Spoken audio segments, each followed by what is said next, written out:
All right, good afternoon, good evening, good morning, welcome one and all, wherever you are in the world. I'm glad to have you here. Yes, even the Belgians, especially the Belgians.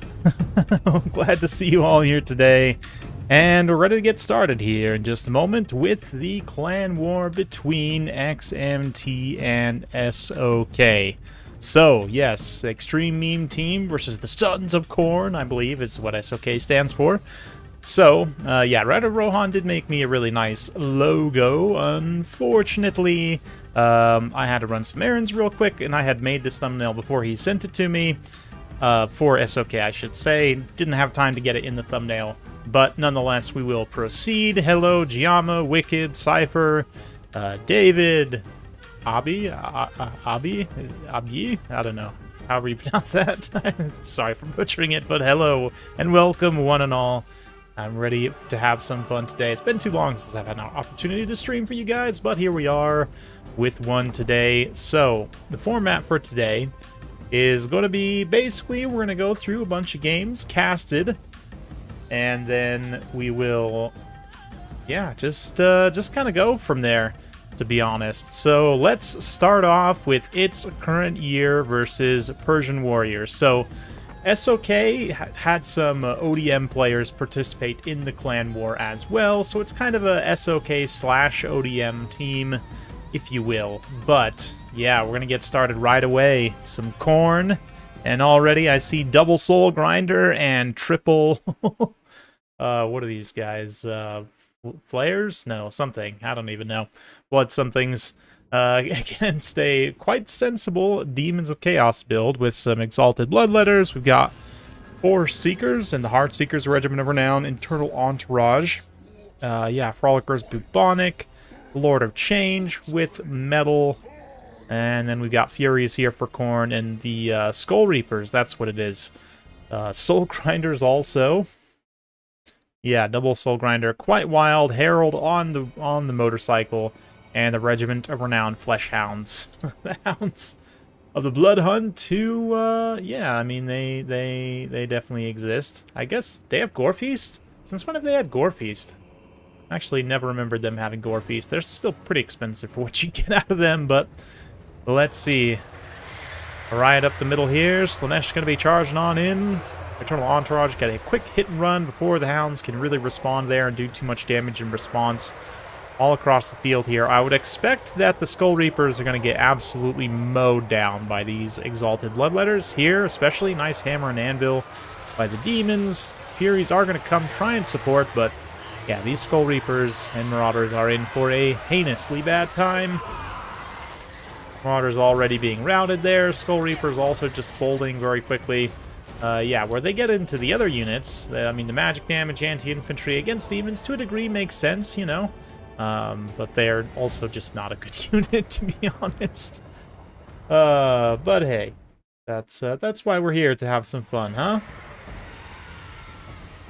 Yeah. Let's see. Furies getting absolutely owned here, but still doing some really cost-effective damage to these Seekers out on the flanks. At least on the one side. On the other side, the Seekers end up winning pretty decisively there. And, yeah, Khorne's double soul grinders are both just, menacingly staring at the Lord of Change, mostly as they're having a little bit of pathing issues, getting all into the fight here. We're going to see a brutal final transmutation drop here, even with the spell resistance of Khorne. Still going to do quite a bit of damage, especially considering it's hitting all 3 of these targets. And look at this Soul Grinder also getting surrounded by the Heart Seekers. One thing about Seekers and Heart Seekers now, they kind of behave like Hound units, and they can swarm and surround, get a lot more models in contact than they were able to previously, which means their crazy high AP weapon strength actually does come into play. But yeah, that Soul Grinder gets folded up in half, put in the trash can, as does this one, and it's seeming like a pretty quick victory for the Demons of Chaos to put the Sons of Khorne on the board. Fittingly enough, defeating Khorne. Although, yeah, the Exalted Bloodletters definitely had some fun times here, just absolutely unopposed. Yeah, ouch indeed. Quality matters more than quantity. Well, kinda.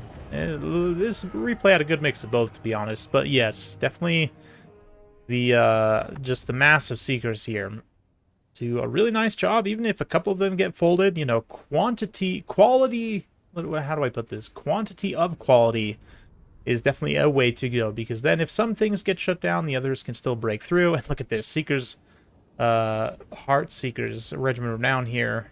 Yeah, just insane damage values. Bloodletters also, just absolutely unopposed. I mean, the Skull Reapers here, one of them pays for themselves, the other ones just get mown through. The Marauders also might as well not have existed, and then the Soul Grinders is a unit that does exist in the game. You can take it. So, memes too close to the sun, indeed. That being said, we do get on the board here for SOK. That is okay. A little bit off center there. Let's try and fix that. Okay. All right. Now on to Olaf the Moose versus Butcherbird. We will have a couple of live games as well, guys. So be sure to stay tuned for those. Just waiting on the players to let me know when they're ready.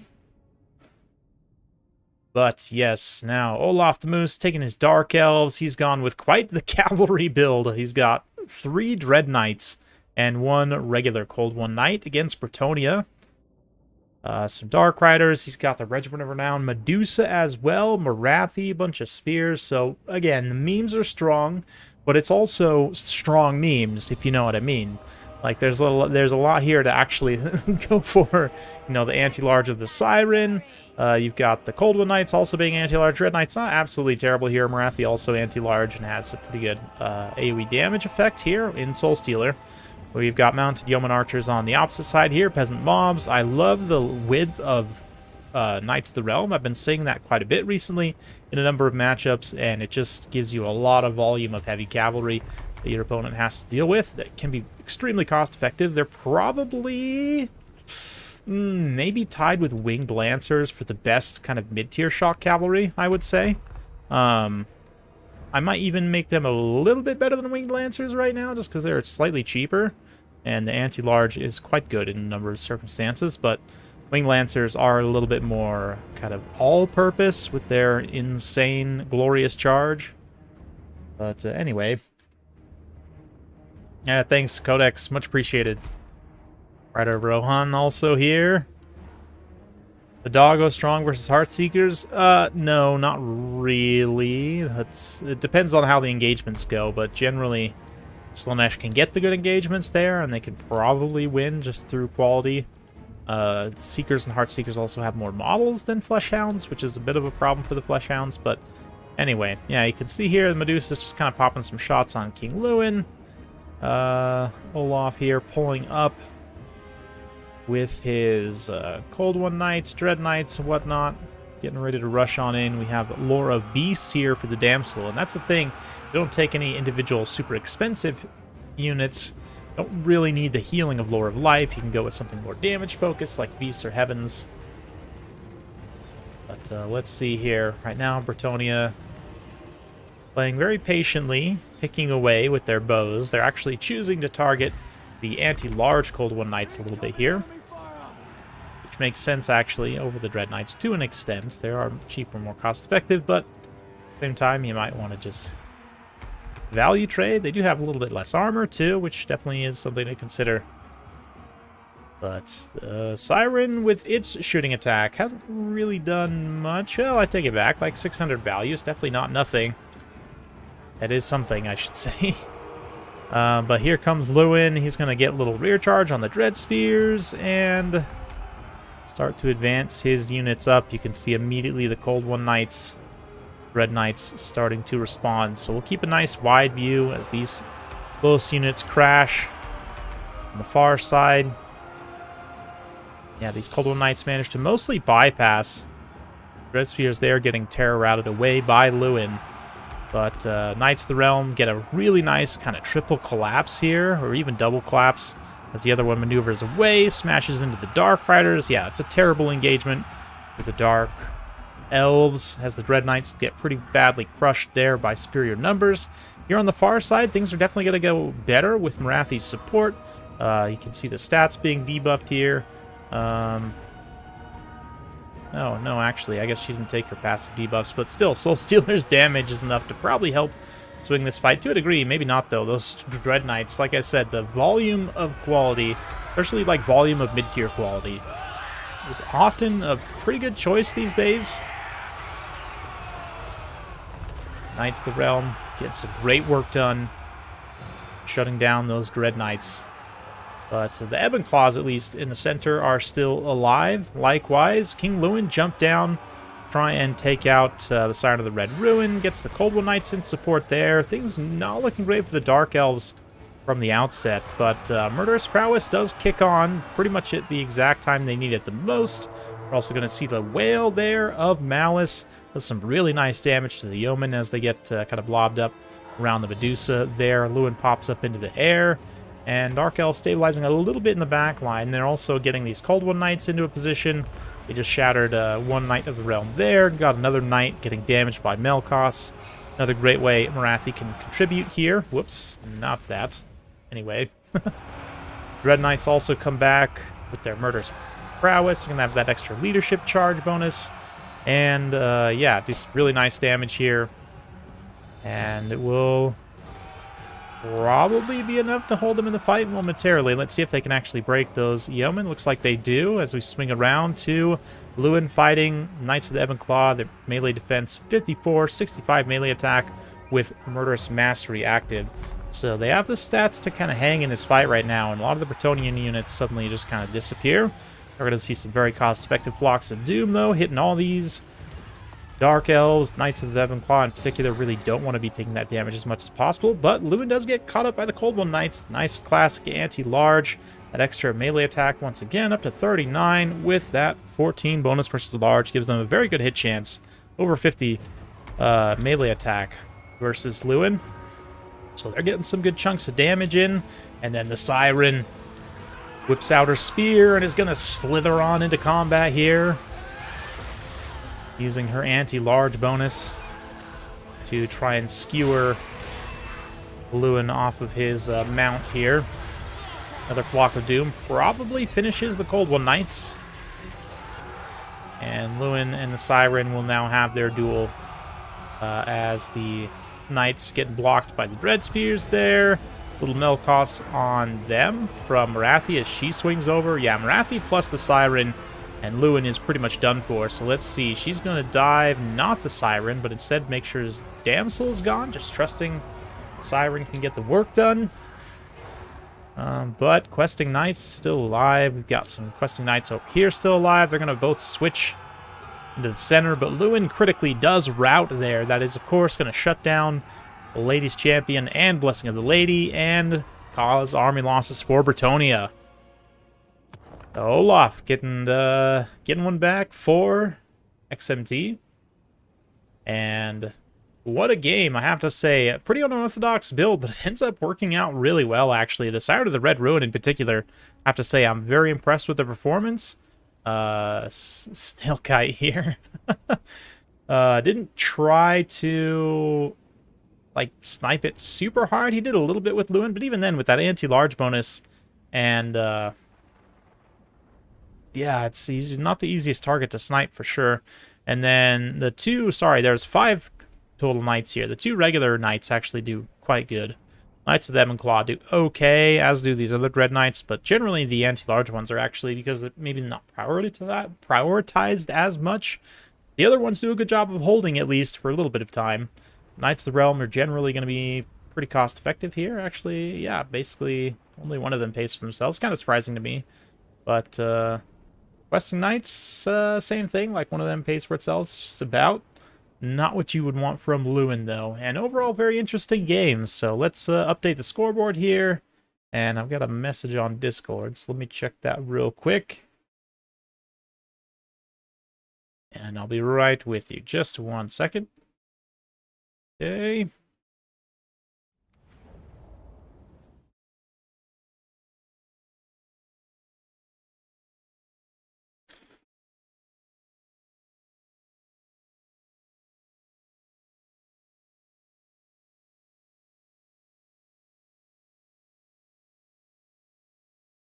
Okay, so it looks like I'm gonna let them have a little bit more time to arrange their games, and then we'll get started.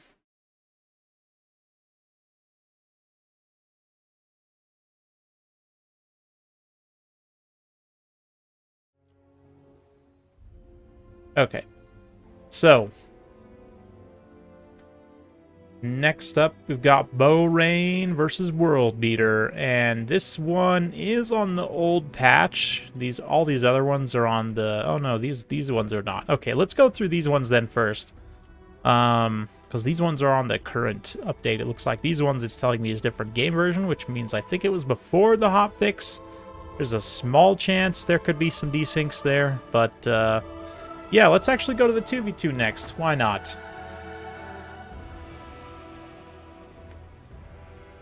So it looks like High Elves and Slaanesh versus Greenskins and Cathay. Both very cursed team combinations, but let's see how they can do. No life magic, bit of a gamble, for sure, for sure. I do respect it, though.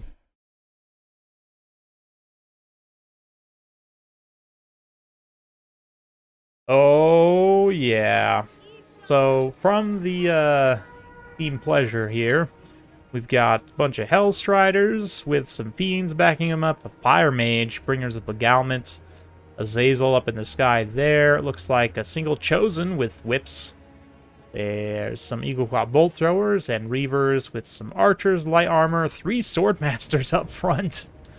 Some Hellstriders here, Fireborn, and more Fiends. So, very interesting. I mean, it makes sense. Slaanesh brings the mobility, and you still got the one key infantry unit here for defensive purposes. One sneaky Night Goblin in the back. Absolutely love that. And then we've got the Rogue Idol, the Biggin, along with the Goblin Great Shaman. We've got Swamp Things here, 2 Stone Trolls, 2 Crane Guns. We've got the Crimson Killers, Goblin Spears, Jade Warriors, Iron Hail Guns, a couple of Biggins in the back.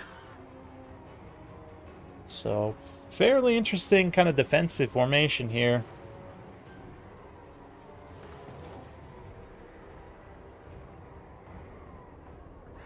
Yeah, triple Swordmaster.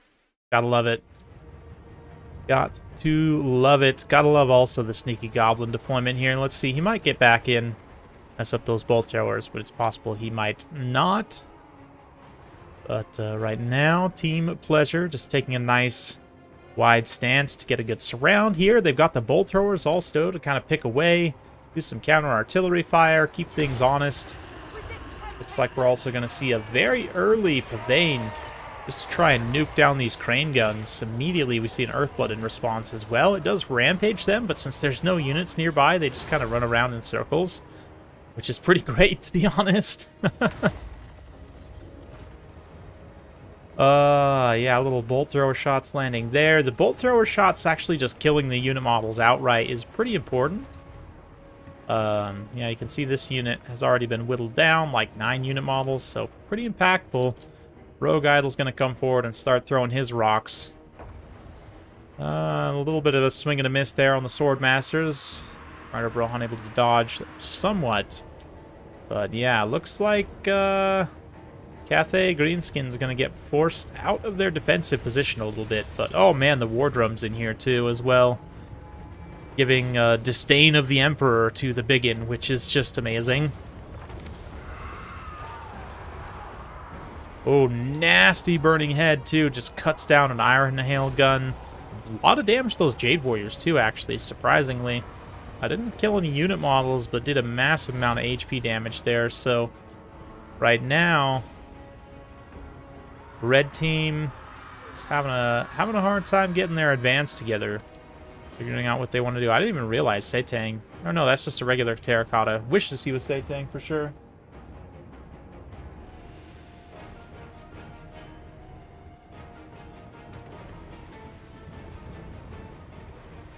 Yeah, another rock landing here. And looks like those sneaky goblins were revealed.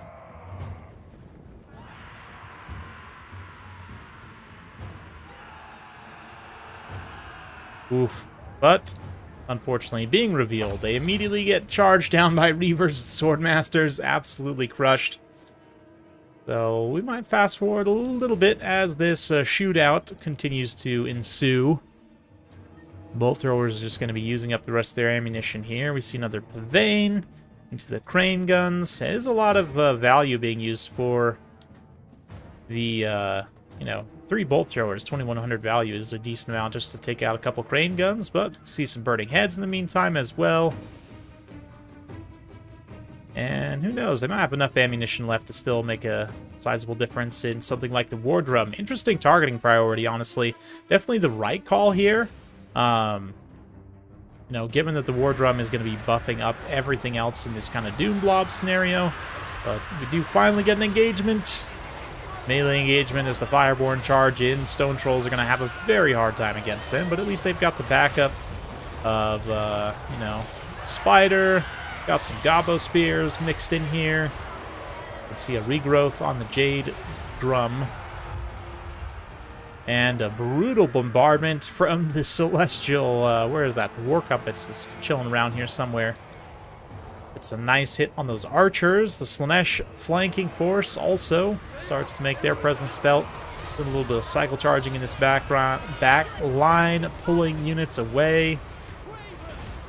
Yeah, the Biggin really hasn't been able to make contact with anything so far, but let's see. He's got plenty of elite infantry to try and fight in melee here, as does the Sentinel. He's going to get in there. We're going to see a little Thunderbolt there, blast some Sword Masters.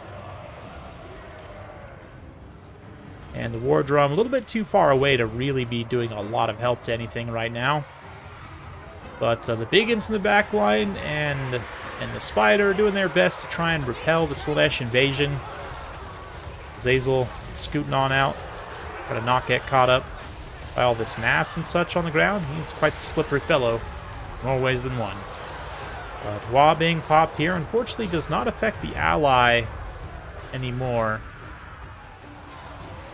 Would be cool if it did. But there are a lot of passive effects going on. But, ooh, the War Drum actually just gets exploded. Fireborn go on a secret mission there to the back lines. Managed to snipe that out. Bolt throwers also, and the archers now focusing on the Rogue Idol, even though it's got tons of armor. It will take quite a bit of damage over time, just due to the volume of fire being sustained here. So, not looking great for the Eastern Alliance. But let's see. Yeah, that bolt thrower's out of ammo. That bolt thrower's out of ammo. Lariel's trying to heal the Fireborn, what remains of them. Azazel also jumps in. And here come the Hellstriders, charging out the Goblins. What a cinematic game. Absolutely beautiful.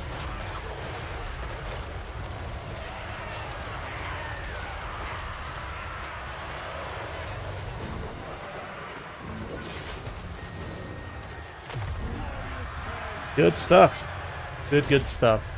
So, yeah. The Rogue Idol is such a fun unit. Not good at all, but, I mean, I say not good at all. It's actually good in some matchups, to be fair.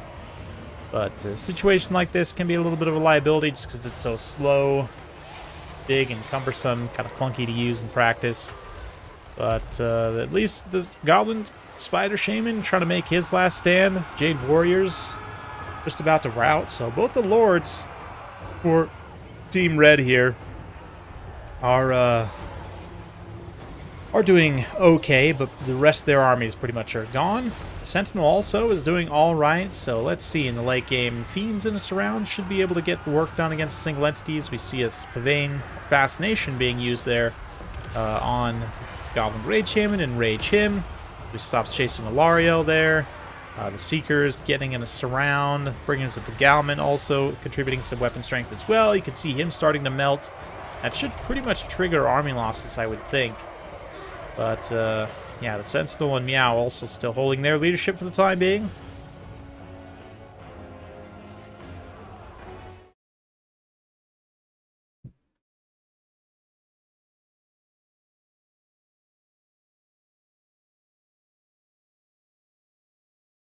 Okay, we've almost got our live games ready. So just 1 second here.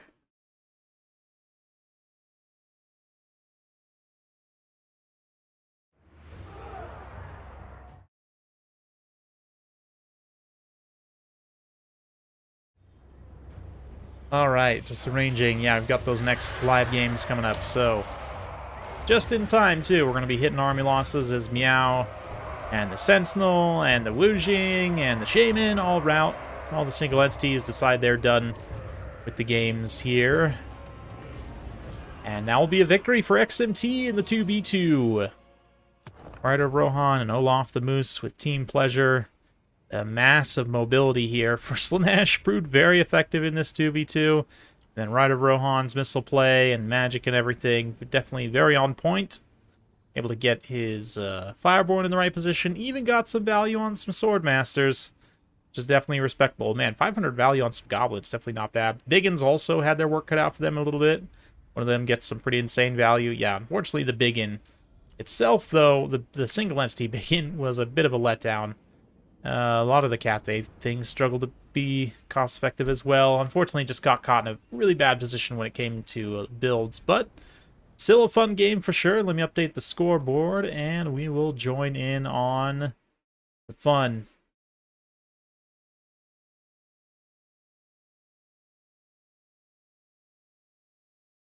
All right. So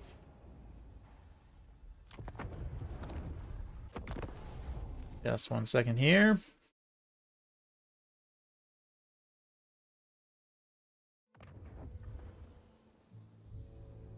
Excuse me. Tried to mute myself in time, but I didn't get it.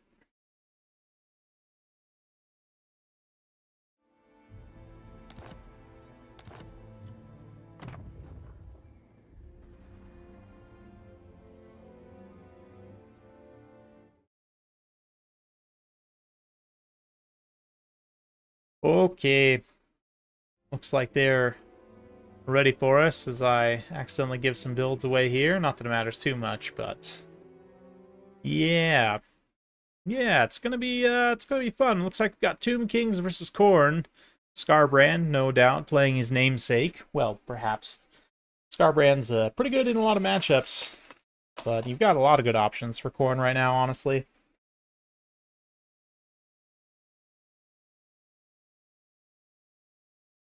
Valkia is decent. I'm probably not as much of a fan of Valkia as other people for dumb reasons, but yeah. Thank you. Thank you, Contrarian. Memes were flowing on both sides. Definitely, and that's how we love it.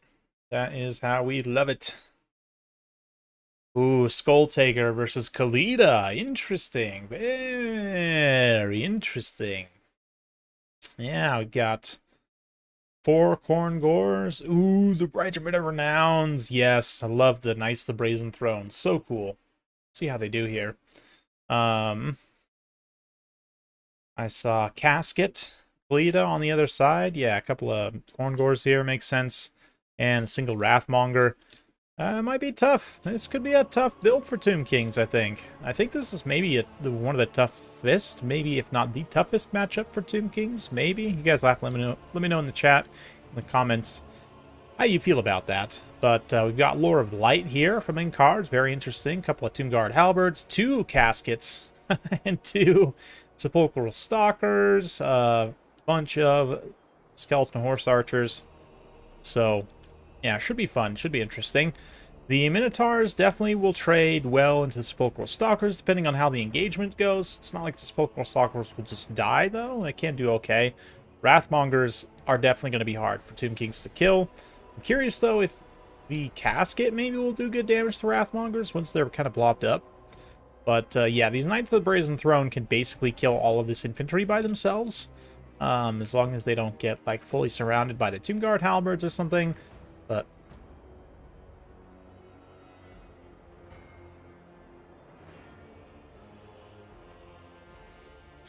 Tomb King's meta is currently double cat, and most Khorne players don't know how to deal. Yeah, that makes sense.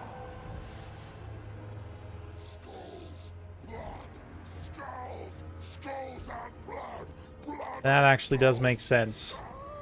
Considering that, like, the single entity, anti-large single entities for Khorne are actually kind of bad. Like, you know, the Bloodthirster exists, and as does the Soul Grinder. And, I mean, I guess the Gorgon's probably not super reliable in this matchup for a few different reasons, but yeah, that makes sense, actually.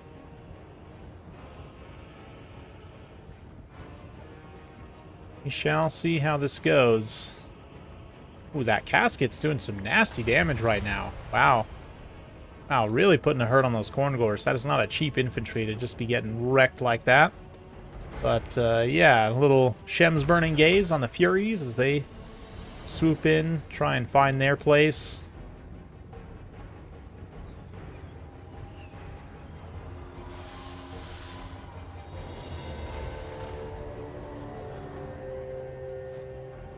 I'm curious to see how Skulltaker can do here, because he can definitely kind of weave his way into these lines, but he does not want to get blasted by the Stalkers. Yeah, gets another Shem's Burning Gaze thrown at him there. But looks like the Stalkers are going to be, yeah, caught by a net, but not before they land. At least a handful of them. Which means that, yeah, ooh, Knights of the Brazen Throne actually just straight side charge into the Sepulchral Stalkers. They're going to do some good burst damage initially, and once their charge wears off, they kind of get a little limp. Likewise, Skulltaker, the initial damage is not super impressive, but the impact here of Khorne's charge, they've been able to shut down the Sepulchral Stalkers super fast. Wrathmonger's getting in here. Look at the Wrathmongers just charging up the hill, man. They're so cool. Even though they're kind of OP right now. Got some unnecessary buffs. You can see the Furies immediately hitting their demonic instability, but likewise, the Sepulchral Stalkers just straight up crumbling right now. But this kind of blob engagement is brutal for the caskets, but Knights of the Brazen Throne are going to get loose, just mow through some Tomb Guard incidentally as they get a surround on this casket. And man, look at that health just disappear. That is... oh man, I love the Knights of the Brazen Throne. I'm so happy they're in a place right now where they work mechanically correctly and like perform as intended. They're just, oh, absolutely smashing it up. As for the rest of the build here, the other Sepulchral Stalker also is having some trouble, although trading okay with the Archer support into these Minotaurs here. They are trading basically 2v1, which is not too bad. And even, well, 1v1 basically, like 1-4-1 I should say. Anyway, Khalida though, yeah, she's weak to fire damage, and she is not a duelist on the same level as Skulltaker, so this is extremely bad for Tomb Kings, especially with the Wrathmongers and Khorne in support. I mean, that is, yeah, you can see I was zoomed in for like 3-5 seconds, and Khalid almost died during that time. So things are definitely not looking great for Tomb Kings off the bat. I mean, they've basically just got a bunch of horse archers at this point, and some spears and stuff. But that being said, those horse archers can definitely do a decent amount of damage still. They've got plenty of ammunition, and the Minotaurs are going to be a great target for them to try and work down. Fortunately, Knights of the Brazen Throne could be a little bit tougher. They do have 130 armor, although no missile block chance, and they do get netted here. But let's see, the archers, looks like a couple of them actually targeting these Khorne rather than just all focus firing on the knights. But Wrathmongers are definitely going to be a problem right now. Tomb Guard holding okay, but in the long term, they're not going to do great. Khalida is one of the most useless legendary lords. She definitely is. She charges of the knights and the value gap is flipped. I know, I'm telling you. These guys, like, I had used them a little bit in early access. Unfortunately, never got to show... I had a replay against another content creator who was a little bit newer to multiplayer, let's say, where they got, like 300 to 400 kills against a Greenskins build. And since that replay, I've just thought, like, man, these guys, I think they might be a little bit underrated. I don't know. I don't see them in a ton of Khorne games, and... if left unchecked, I mean, they are probably the strongest cavalry unit in the game at killing infantry, and even at killing non-infantry related stuff, as you saw there. They can definitely get the job done. But yeah, Khalida's going to go down there. That'll cause some pretty serious leadership issues for the Tomb Kings. We're going to see Ushabti's summon come in. Better late than never, I suppose. Try and get on those Wrathmongers. But Scarbrand definitely taking it to him here.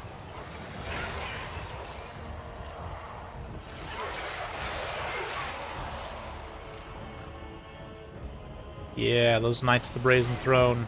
As long as they don't get, like, severely targeted by a lot of range damage or, you know. Wait for XMT for the better meme army.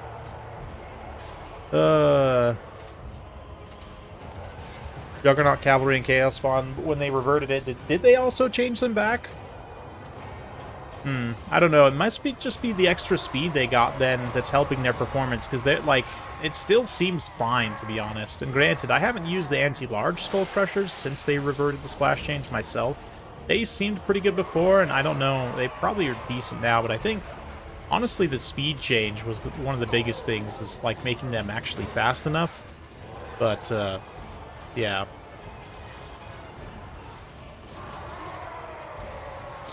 Yeah, I have to do some performance testing then on the anti-large ones. Yeah, looks like Inkar is going to throw in the towel there. Brutal. Quite brutal. And Scarbrand's able to take the win there. Yeah, the Wrathmonger sent those Knights of the Brazen Throne 3,000 damage value. Yeah, seemed to be working just fine. They didn't give him collision damage or something, did they? Wow, GG, well played indeed. Very fun one for sure. And, I mean, that was literally the Knights of the Brazen Throne show. I mean, the Wrathmongers also pay for themselves. The rest of the stuff, though, is really just to support these two units. And they win the battle pretty much single-handedly. I mean, I guess Skulltaker also, like, outdueling Kalita was pretty good. It doesn't show a ton of the raw value of that, but, yeah. Tomb Kings had a pretty tough time. When your horse archers, well, one Tomb Guard also pays for itself. So there were some units that performed okay, but overall, not easy for sure. Those Knights of the Brazen Throne, man. Very, very cool. So, let's put another one up on the board for SOK. Keeping things even, at least so far. Let's see if they can continue to keep pace with each other. And we'll go to the next one. We have one more live game. So, let's see here.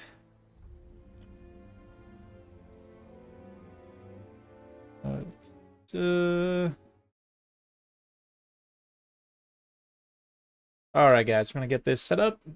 Bear with me just 1 second, I'll be right back.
Okay, welcome once again. The Venom staff on Kalita is definitely good. That's about it. Is it, though? Maybe it is now. I haven't used it in a long time, but from what I remember, it just didn't do anything.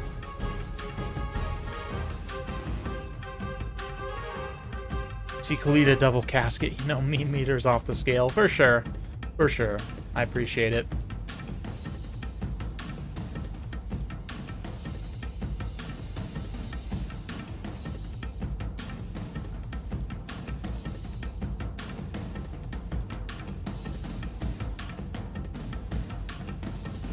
Oh, yes. Yes, yes, yes. Let's see what they can do. Yeah, it's they are so sexy, so cool. Great performance. Yeah, the interesting thing about the Juggernaut Cavalry is, so what, they have like 2 splash attacks, or do they have, which, considering they have like 70-ish weapon strength, right? That means they're probably like not like splitting up their damage too much, if I'm understanding correctly, because basically the splash attack change was changing like 1 target per 100 weapon strength or something like that, right? Something to that effect. But anyway, yeah. Maybe there was some like animation metadata they fixed or something, because it, like, before Juggernaut Cavalry, besides the speed thing, which was definitely a huge issue, like it seemed like their animations maybe weren't like working 100% correctly, or maybe a little bit broken, or had some like weird interrupt. But anyway, yeah, at the very least, just increasing their speed was a big step in the right direction. And it definitely seems like now their charges actually connect a lot more, like even after, you know, reverting the splash attack change. Yeah. Retargets. Apart from the speed, they're the same as before this DLC. I will say the speed does factor in, though, when it comes to impact damage calculations. Is not, well, especially like if a unit is charging at full speed. I don't think they actually changed their charge speeds, though, so it might not affect that. I don't know. It's hard to quantify these things, but definitely maybe it's just the speed is enough to make them feel a lot better than they did before. But yeah.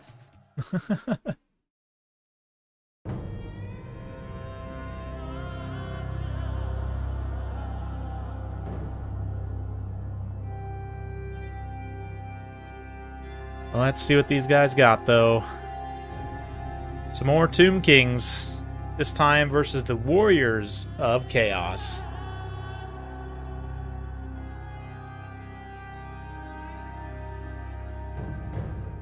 Oh, yeah. See me some Blood Beasts. We've got 3 Warrior Halberds. A decent choice. You don't see them a ton, so the mid-tier infantry. But, what else? Yeah, I didn't see it all, but...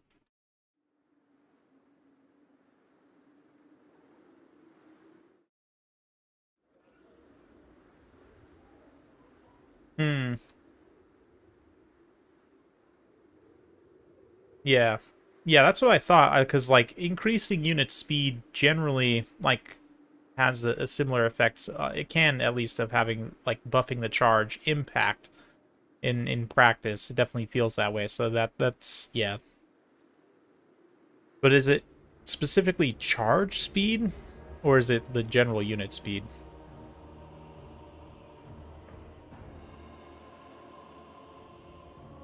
And then larger size category, yeah. Right, so like that's the interaction that Grail Knights had, right? Is that their size category was actually changed to large, so they... and I heard a rumor, I don't know if this is true, way back in the day, in Warhammer 1, and they may have been back then, but that, like, undead infantry were actually classed one size up from, or at least for the vampire counts, like zombies, for example. Instead of being classed as light, they were, like, medium or something, so that they would actually have, like, better mass calculations when trying to pin stuff down. I don't know if that's even true, or if that's still the case, but that was a rumor I heard back in the day.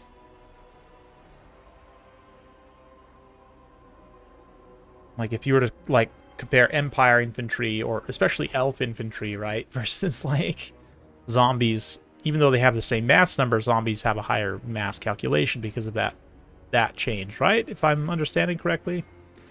Anyway, Blood Beast double or single Manticore. We've got Sarthorael, love that pick. Marauders, Lore of Fire Sorcerer, throwing axes, Skeleton Warriors, Skeleton Spears, Harrow Titan here, Lich Priest of Light, Tomb Kings, Shabti Great Bows, Eyes of the Desert.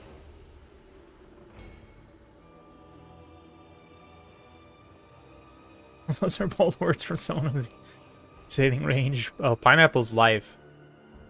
I actually, last night, had some grilled pineapple with, like, cayenne and cinnamon. So it was, like, a little spicy grilled pineapple. It was so good. My God.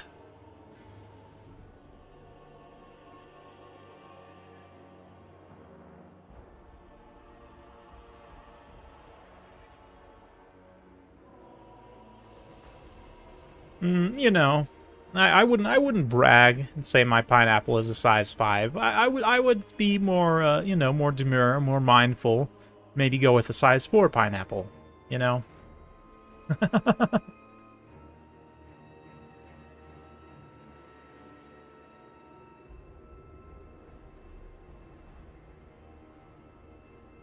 See, I have very specific opinions about pineapple on pizza, and this is you know, part of the clan war lore of XMT.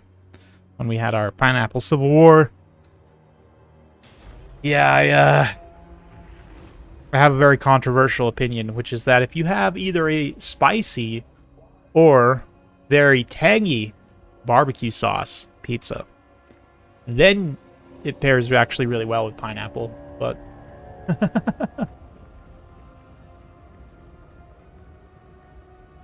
but I agree. Like, pineapple on a tomato sauce pizza, get out of here with that. Definitely not.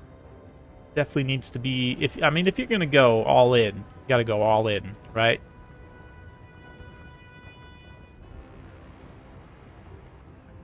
It's the most American thing. I know. I'm sorry. I'm sorry. Buffalo chicken pizza and barbecue chicken pizza are some of my favorite things. But no, you get barbecue chicken, like a nice tangy, or especially like a spicy barbecue. A little bit of pineapple, a little bit of bacon. Yum.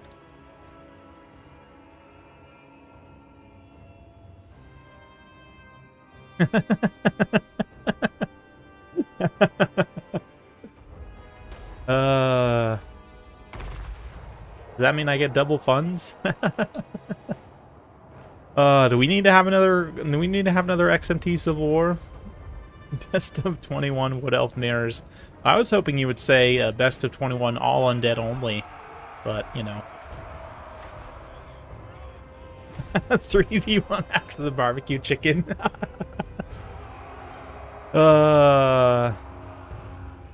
Yeah, these units are going to kind of filter here together. These Marauders and Skeleton Warriors just kind of generally rubbing against each other. A little swing and a miss there on the Arrow Titan, which is most unfortunate, but a nasty final transmutation from Mr. Sarthorael as the Manticore eats the shots of the Sepulchral Stalkers and then charges straight into them.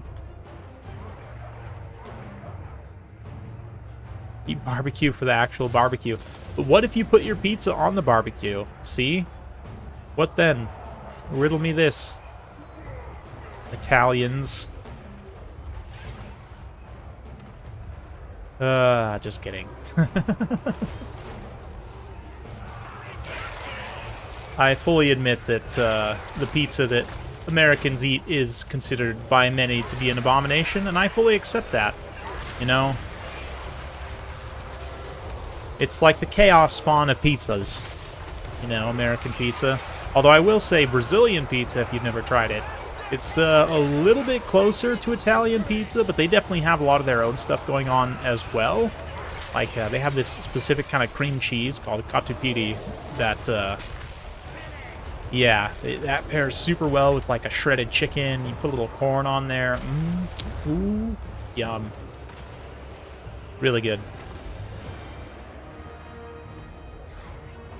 Yeah, Sarthorael just melts all that stuff with the Blood Beasts and the And the Sorcerer, yeah, they're doing a good job just kind of wrecking through whatever that was there.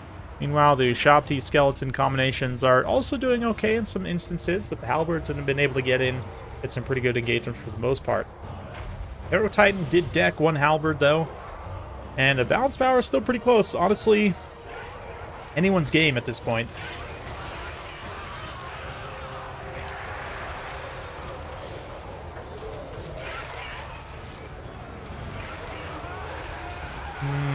Let's see. Yeah, you can see the Sepulchral Stalkers firing into the Blood Beast there, getting some good hits. As the Marauders try and push on through, we get a little Ushabti summon in the back line just to hold up some more of the Blood Beasts and run into the back there. Ooh, yeah, that Feral Manticore really hasn't done much and rampaged into bad targets the whole time, but keep in mind all this is happening. Sarthrel is just overhead view, cackling, and mostly unopposed at this point. We are going to see a little Spirit Leech there trying to speed the Manticore's passing. But the Scorpion is also here, and has been. But let's see what it can do. Maybe get in here and get some Terror routes. Yep, looks like it does terrify away the Marauders there. I mean, they might have gotten terrified by the rank 9 Arrow Titan. Who knows? But I just realized now that this Arrow Titan is indeed rank 9. So that's going to be pretty tough for Chaos Warriors to actually kill. You can see some throwing axes flying in here. Not getting the best contact on the Arrow Titan. Doing some damage, it must be said. But let's see here. Ooh, nice Final Transmutation. Once again, going to hit all of the important units for the Tomb King still remaining. But yeah, that Arrow Titan, he's got quite a bit of weapon strength still. Has not succumbed to wounds quite yet. Still quite fresh on vigor as well. But yeah, doing some big damage. But likewise, that Tomb Scorpion just got hit real hard. Someone do Shabti actually managed to get some really good work done for getting killed there. But don't think it's going to be quite enough for the Tomb Kings. Much as I respect the Chad rank 9. Well, maybe though. I mean, the Tomb Lord is also here. The Tomb King, he's here. And Sarthrel doesn't have the most armor in the world, but he gets chucked by the Scorpion. Most unfortunate, out of a bad circumstance. And at this point, the Throwing Axe Horsemen are actually starting to be a bit of a problem. They're able to get actually some consistent contact. Terror routes are definitely very real at this point, though. I feel like if the Arrow Titan loses its leadership, they could all go. The rank 9 is actually proving to be a pretty big factor right now in holding Arrow Titan's leadership together. And yeah, it's causing a lot of leadership issues for the Warriors of Chaos. But, ooh, we see a Final Transmutation. Oh, the Arrow Titan couldn't quite get out in time. It does hit the Tomb King and the Arrow Titan, not the Scorpion. Although the Arrow Titan only suffers like one tick from it, and it was just a regular. It wasn't like an overcast or anything, so there is a chance the Tomb Kings can still win this as long as they don't get army lost here. But the Marauder Horsemen charge in the melee at this point. They are also still fairly fresh, so they can do some pretty good work now. If they don't get Terror routed instantly, which one of them at least did there. The other one, spears filtering in, getting a tiny bit of little chips here and there. It's actually going to help damage the leadership of the Horsemen, not allow them to stay in the fight. So even though the balance power is very heavily against them, the Tomb Kings are not going quietly into that night. But here's the disaster. Crumbling begins on the Arrow Titan, and once it falls, yeah, that's going to be army losses for the Tomb Kings. Very, very close at the end of the day.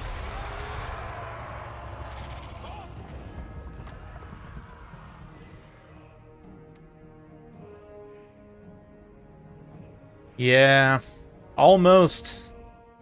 Tomb Kings almost squeaked out the win there, but General Eisenbert falls to von Karstein. And I have to say, Chaos Halberd mid-tier performance, reliable unit. Since Warhammer 1, they do their thing. The Marauder Horsemen also get some nice throwing axe damage. Yeah, almost 4,000 damage value on Sarthrel with the Final Transmutations there. He is quite a powerful character these days, as he always has been, to be honest, but for different reasons now. I do love the rank 9 Arrow Titan pick, and it almost was enough to win, actually, in the end, just through sheer leadership, but yeah, Eisenbar out-memed. Yeah, rank 9 Arrow Titan. That is an S-tier meme, for sure.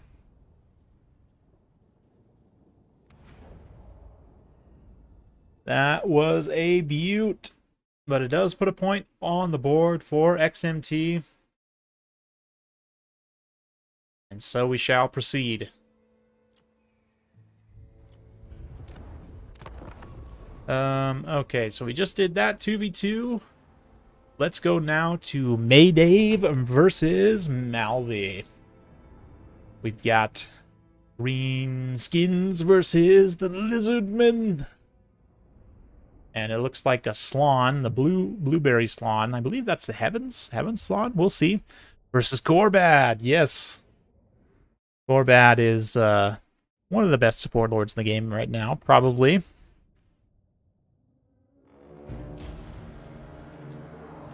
Let's see what they can do here. Double Giant plus Gorbad. We've got Orc Shaman, Broken Tusk Mob, some Squig Herds, Mangy Marauders, Savage Orc, Boar Boy Biggins, 2 Bolt Throwers. As for, yeah, is it Death Slan, actually? Nice, love that. I love the Death Slan. He's got Fate of Buna and Banishment, so looking to output lots of damage. Cold One Spear Riders, Skink Skirmishers. He's got some Saurus Spears. And that's it, basically a mix of all of those, so. Yeah, the Death Slan does not have Purple Sun. Although I am a big fan, personally, of the double Vortex, you know, because you can bring Banishment, and then, depending on the lore of magic, you can take, like, Purple Sun, Flame Storm, Banishment again, right? You can do double Banishment. That's always fun with a light Slan. Chain Lightning, you know. I guess you could even do Gehenna's Hounds now if you really wanted to, but that's not as good. Let's see. So Lizardmen have a pretty good position here. Kind of defend.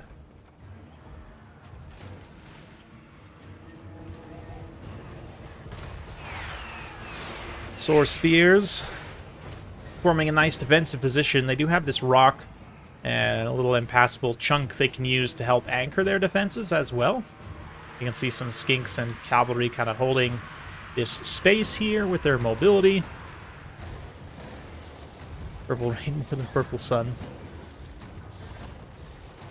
Yeah, the Bolt Throwers, though, they're going to immediately switch to focusing on the Slan, which is going to make him a little uncomfortable. And both the Giants get in. They're going to start getting poked by Saurus Spears. And we've got the anti-large Stegodon. Well, I should say anti-large shooting Stegodon. Not really the most commonly picked unit, but it does actually have a 350 armor-piercing sort of ballista on the back. It's okay. It's not the best single-entity damage, but definitely is a unit that exists. Right now, though, pretty far from the fight where it needs to be helping. Could have maybe got some terror routes on these Goblin Spears, but instead, this one Saurus is fighting like 4,000 value with the stuff. And they're doing an okay job of holding, all things considered. Oh yeah, look at those big old giants. Love me some double giants. Their saggy bellies. Yeah, good stuff. Gorbad wheeling up and around, making sure he gets his boys all juiced up.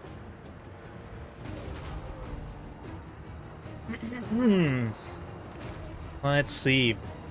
Bolt Throwers continuing to pound away. The Lizard Cavalry, Cold One Spear Riders trying to make their flank maneuver here. And the skirmish damage, not too intense so far. But the Pterodons, these Fire Leech Bolas, and the Skink Skirmishers, yeah, really should prioritize trying to kill this Bolt Thrower, trying to protect Slan as much as possible. And the Slan has mostly survived. It did take some good amount of damage there, but likewise, these Saurus Spears continuing to do a nice job just holding back the tide. They did actually beat down some goblins. Maybe I missed a little AoE damage there on the Slan. Possible I might have missed the banishment. No, actually, it looks like he hasn't casted a single thing, which is interesting. I don't know if he's waiting for this cavalry force to land or what exactly, but yeah, 0 value so far in the Eye Slan, or the Death Slan. Fate of Buna definitely would have been in order against these Broken Tusk mobs. But let's see. Maybe he's saving it for something else. Fire Leech Bola is going to throw their explosives down, do some okay damage to the Boar Biggins. Nothing too crazy. But the Cold One Spear Riders here are closing from this flank. Greenskins get a nice wall right as they charge in. And here we go as well. See the big old crossed axes of the new spell effect. And that is going to be huge. Like 100+ melee attack on these Savage Orc Boar Boy Biggins. So, yeah, the Cold One Spear Riders just get melted during that time. To a pretty large degree. Not to mention, you know, Gorbad's juicing them up as well. So they got all the buffs right now. But there's the Banishment going to be unleashed. And it might do a little bit of friendly damage to the Skinks. Most of the boars were able to maneuver out of the way. But yeah, you can see the Lizards just noping out of that engagement while the buffs are so juiced up. Allow the Fire Leech Bullets to get a little bit of skirmish damage in. And Cold One Spear Riders also pretty far out of position now. Savage Orc Boars maybe could have charged those Skink Skirmishers and then retreated, but instead choosing to just stay in the safer position. Blood Statuette of Spite doing some damage to the Mangy Marauders there. That's another item from the Slawn. Another way for him to contribute some damage here at range. Does some okay damage for sure. Like the little mini Fate of Buna. Speaking of which, Broken Tusk Mob are going to eat one now. Is it too late, though, to affect the battle significantly?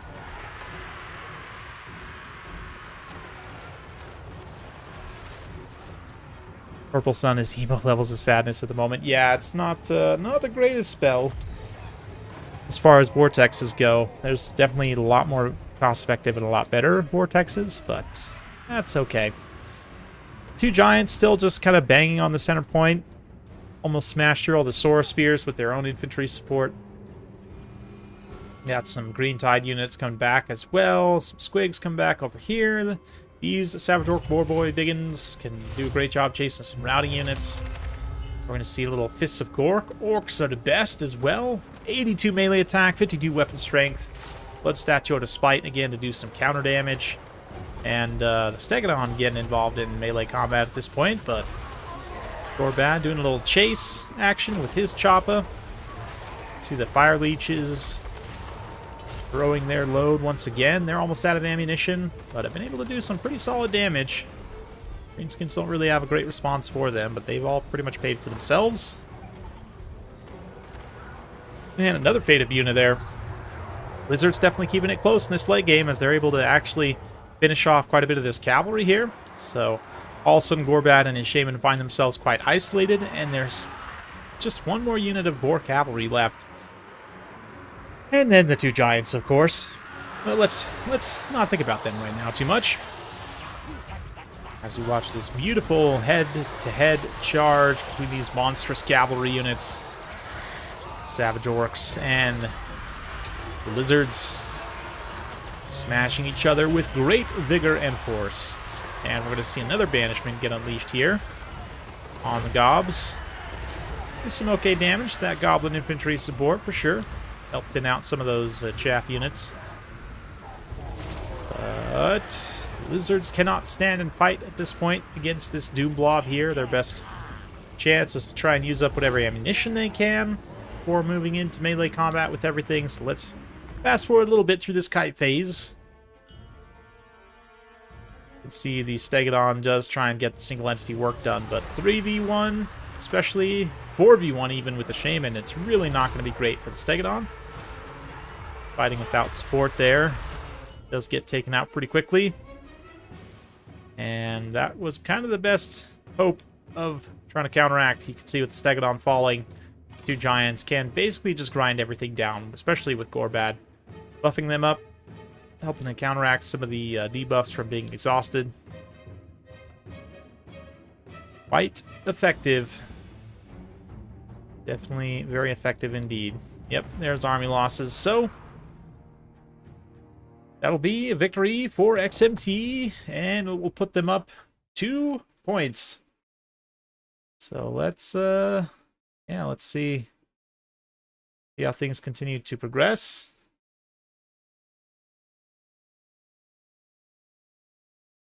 All right, yeah, as far as value goes, I mean, the cavalry for the Greenskins definitely very strong here, but surprisingly the Giants also just provided a huge anchor for the Greenskins to kind of rotate their formation around.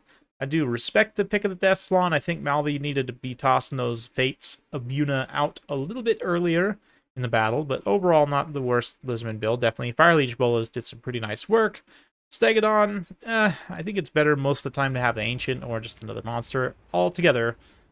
But that's it for that. Okay, so we've got 1, 2, 3, 4, 5 games, 6 games left. Seven games left. So we're gonna speed through these. And let's go Bow Rain versus World Beater. Hopefully these ones are all not too desynced, but get to it.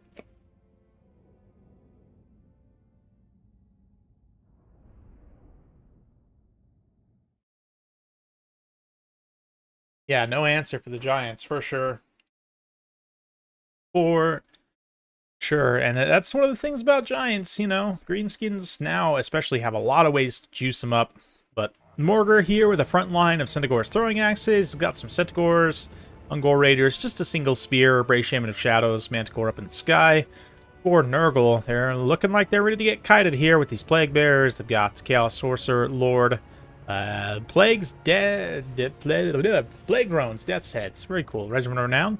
And some Furies and some Knights. That's actually the first time we've seen Knights today, which is quite surprising. But, let's see. I'm already worried about Nurgle potentially getting kited here. It is Conquest, so they can move up, try and capture the objective, and maybe play for points here. But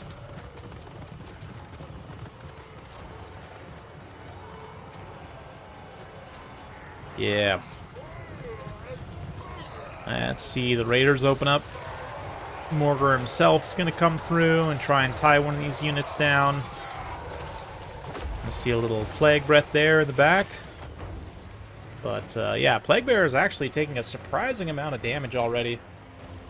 All things considered. The Furies do rush in. There's so many Raiders here, a little bit packed up.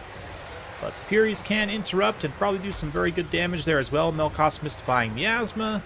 It's going to damage them, and you see the Centaurs also charging in to try and spring those Ungor Raiders loose. Definitely going to be very essential.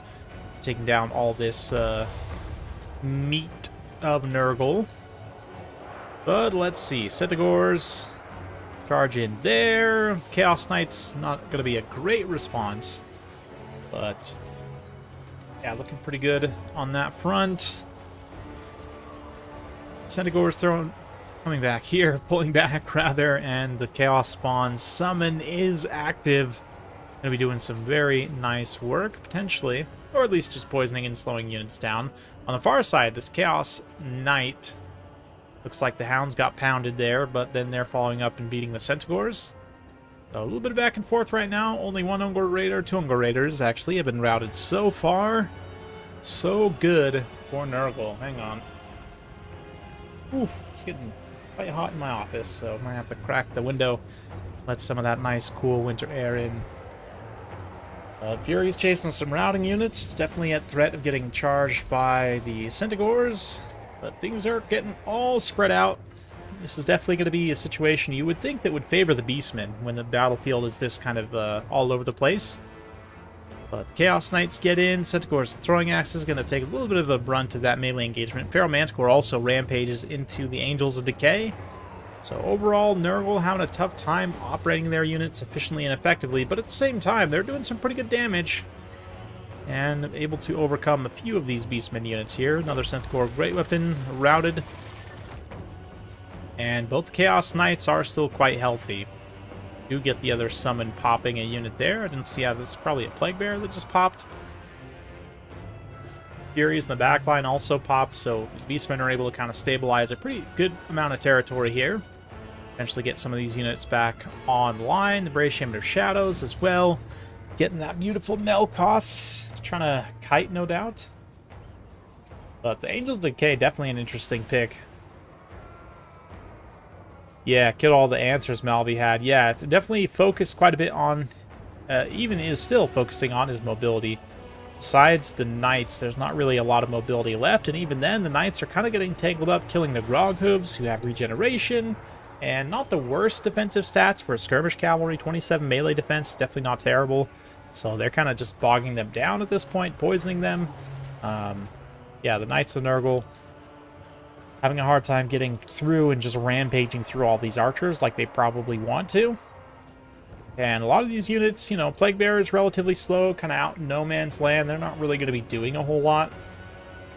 But at least the Chaos Sorcerer Lord was able to rout the Bray Shaman. And yeah, something's telling me that this is pretty significantly desynced. Maybe not. If Malvi is here in chat, you can let us know. Or, yeah, XMT player, I actually forget who it was, but, like, just by the amount of units kind of standing around here, I'm curious if maybe this replay is desynced a little bit. Like, this Centaur especially seems like it probably shouldn't be here. But, we'll continue on.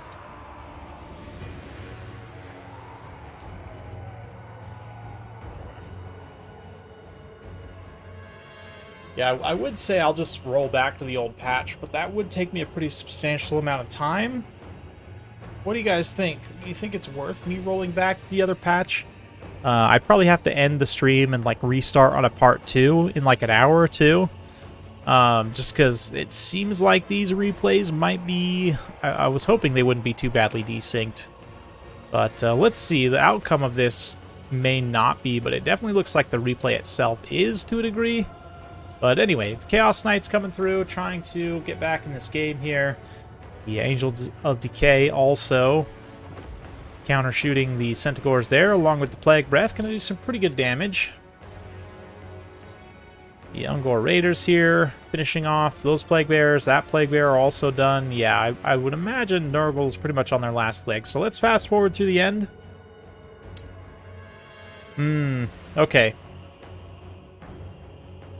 Played this like 3 weeks ago, so I don't remember much of the details. It seems like the outcome is probably correct.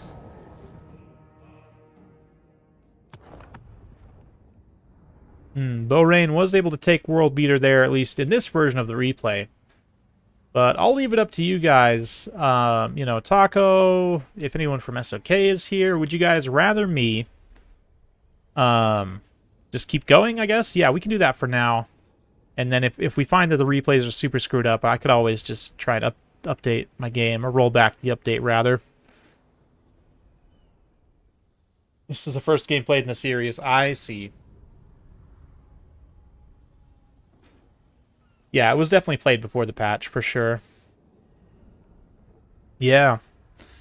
Yeah, Beastmen had a nice kind of kite game here. A lot of range units, a lot of mobility, but played it very well. It can be tricky to execute builds like this effectively sometimes, but... Yeah. Yeah, good stuff. Good stuff. Let's check one more. Maybe we'll go Taco versus Butcherbird here, and let's see... Since Taco probably remembers this one, he's here in chat. Let's see how accurate this one is. Oh, I also have to update the scoreboard once more. XMT pulling away. Currently 5-2.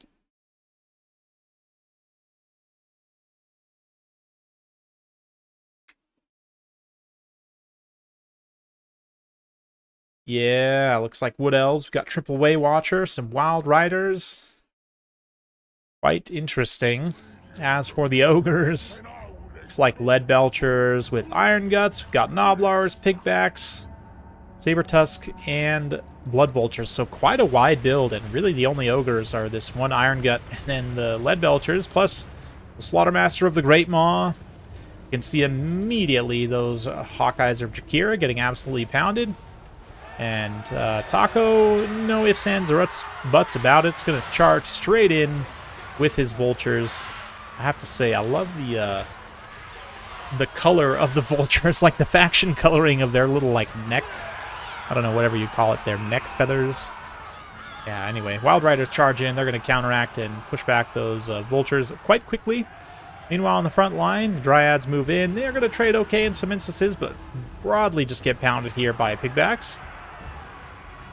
And in fact, it looks like the Pigbacks might just run over this entire army. We can see already they're kind of overrunning into the second line, and the Wild Riders definitely are going to have a hard time tangling with them. So let's see, Lead Belchers in the back, continuing to fire away. You've also got the Sky Striders as well, impacting a nasty rear charge, but the Wood Elves definitely fighting back. They've been able to best a few of the mobility units here, but this is the big one.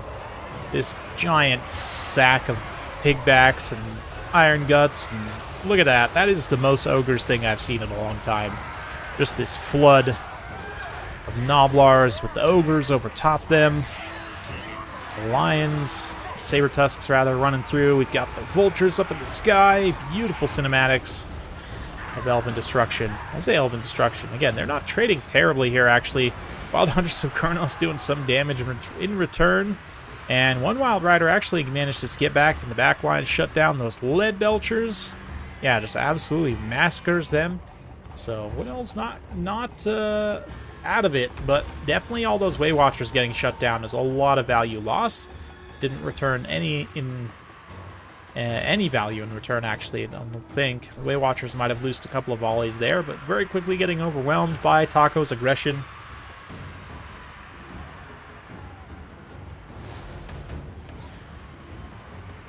Yeah, you can see the Vultures trying to interrupt the one Wild Rider in the back line. There's some more Gnoblars setting up for a screen as well. And Saber Tusk packs chasing down the Hawkeyes, chasing down the Wild Riders. Not letting the Wood Elves get a single unit back in this game. And will it be less than 3 minutes? Ooh, looks like just over 3 minutes before Army Losses kicks in. And there we go. So I'm assuming that's the same outcome, Taco. I don't think anything was really different about that one. Granted, it was quite close. Did you say yours was really close? Maybe it desynced to not be very close, because that was not the closest game I've ever seen. Hey, was there another one, maybe? A 2v2 that you did that was very close? Anyway, yeah. Not really a lot to talk about this one. Taco had a really nice 20 stack and just really overwhelmed what the Wood Elves had brought. They were not prepared for something like this. So, yeah. Tough scene out there for the Wood Elves. Okay, let's update this. Mixed up with the World Cup match. I see. Okay. No worries. It seemed like it was fine, so let's move on to Galrach versus Codex.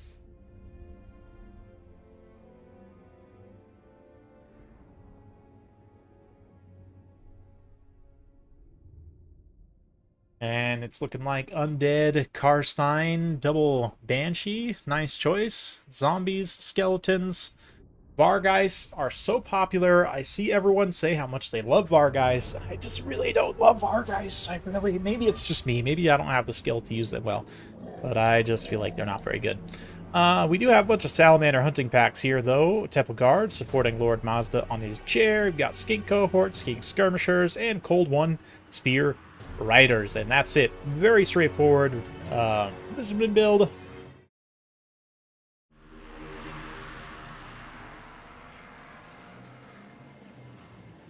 Can skip this one, no worries. Yeah, let's see here. The Banshees are dangerous. Banshees are quite dangerous.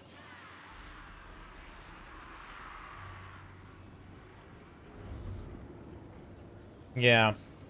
Even here, Lizardmen, like, Mazdamundi's gonna do magic damage in melee, and that's it. That's it. There's nothing else that does magic damage in melee. So already, I'm foreseeing that these Banshees could be quite good in this matchup. But yeah, there's no like ROR Temple Guards or anything. I don't think he doesn't have any single target magic damage like Arcane Unforging or anything. So yeah, it's just how it's gonna be. Cold One Spear Riders get a nice little counter charge there. They do catch a couple of the Vargeists on the ground at least. And now it's going to be kind of a 2v1 against the Vargeists.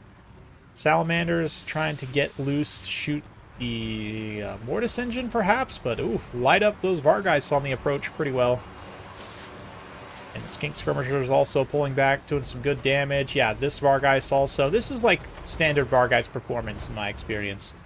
It's just die and don't do anything, but right now the ranged damage from Lizardmen is able to actually cleave through quite a few units before they even get in contact here. Manfred's just eating a face full of Salamander shots right now. And Skink Skirmisher, Blowpipes. Yeah, looking all right as the vampire counts come and connect here. But, of course, they've still got all of their infantry online. But if Manfred dies, I mean, that's it. That's game over, for sure, if Manfred goes down here. Let's see if he can escape. Salamanders don't have the longest range in the world. He does pop himself with a little invocation of Nehek there. And it looks like he is going to get out of range.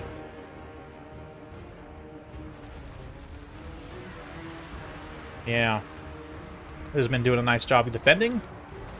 Put the little zombie summon on those salamanders as well, just to make sure they can't really pursue effectively. These salamanders on the far side get dropped by the one remaining Vargeist. As the Skink Skirmishers try and whittle through here. Skinks winning in combat against zombies, not really super surprising.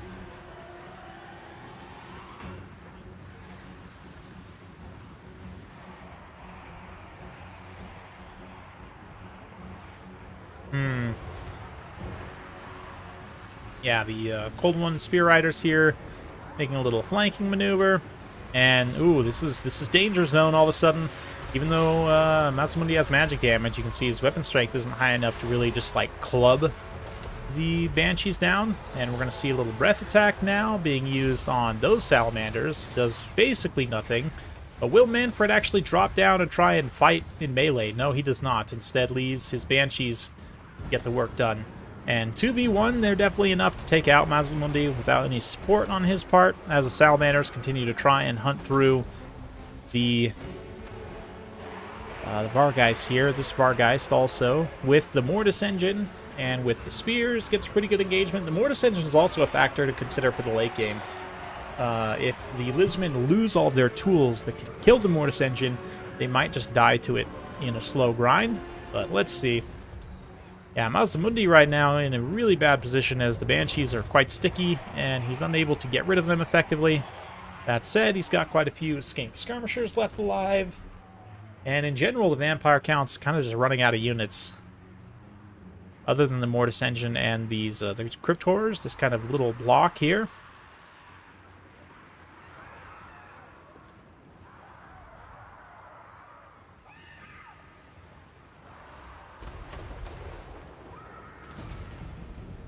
Yeah, salamanders looking to... a couple of hits there. Takes down a couple more unit models of the Vargeist. But the Banshees actually are fighting the salamanders now in melee. That's a pretty good call. Just pursue, make sure they can't use their missile attacks effectively. But this one also, it seems to be suffering from some desyncing, perhaps. Got quite a few units kind of standing around here.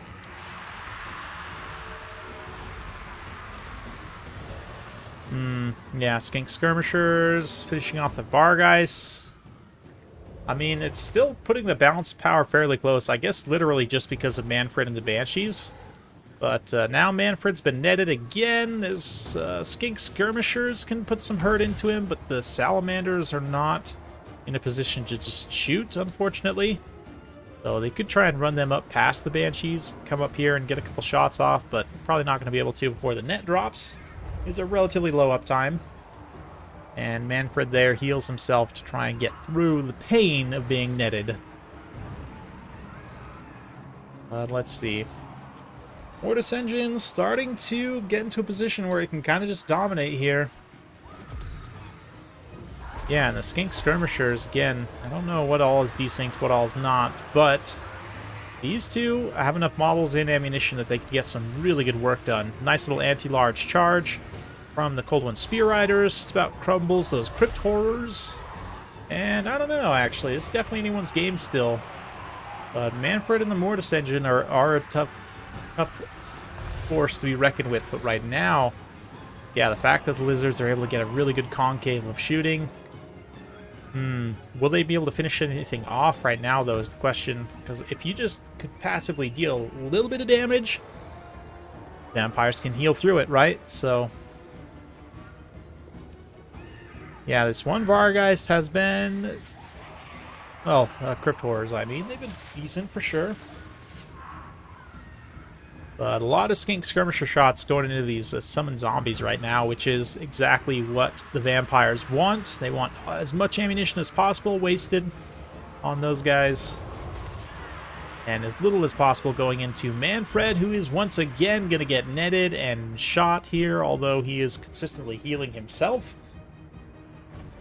And the Mortis Engine, yeah, unfortunately there's not a lot of responses to take it down now, since all the ammunition and mobile units have been used up. Move my mic a little bit closer there. Yeah, it's not looking great. Manfred's dragon is pretty well unopposed at this point, even with the remaining skink skirmisher damage. So let's fast forward, do this late game grind. Crypt Horrors almost go down, but Mortis Engine and Manfred rush in. They're going to give whatever support they can, and at the very least, the Mortis Engine is starting to rack up some pretty serious damage in a late game grind fight like this. You can see that the Crypt Horrors are able to hold on long enough with the summoned zombies with Manfred that, yeah, the Mortis Engine can continue to pay for itself, although it has not done up to this point so far. Templegar, you might think it would be a match, and their anti-large is enough to actually beat the Crypt Horrors, but because of the healing of the Mortis Engine, they just kind of tank through it, right? And yeah, Manfred and the one remaining Banshee drop down. They're going to get after Mazda Mundi. The other Banshee over on the far side gets a nice terror route, and that's game. Yeah, Galroch able to win that one against Contrarian Codex's Lizards. The Banshees are just so tricky, man. There's really not a lot of great answers the Lizardmen have for them, to be honest. And then the Mortis Engine was able to pay for itself by the end there, once the threats to it had been dealt with, even though the Vargeist, yeah, didn't do anything. Value-wise, I guess the Disruption helps in shutting down some of those range units, although I feel like the actual work was done by other stuff. But that's okay. That's okay. It was a victory for XMT, just got desynced. That's fine. Right? That's fine. And I think with that, XMT does officially win, because there are not 5 more games left for, or sorry, I did the score wrong there. Sorry. No, 6-3. Let's see, are there 3 more games left? So is there a chance for SOK to get back in this? Let's see, we've got, yeah, Gant versus Waldsterben. And then the 2v2. Yeah, there are 4 games left, so potentially SOK could come back and win this if they can claim all 4 of these. Let's start with Gant versus Waldsterben.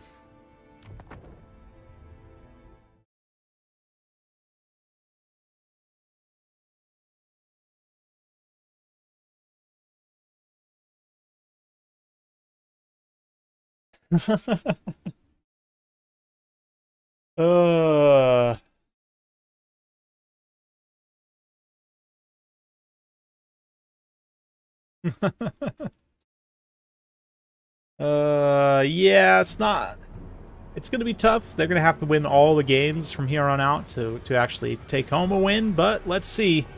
This time for Gant's Vampires, he's got some Cairn Wraiths, he's got a couple of Crypt Horrors, got some zombies, again the double Banshee, Paw of Nagash, Unholy Lodestone Corpse Cart.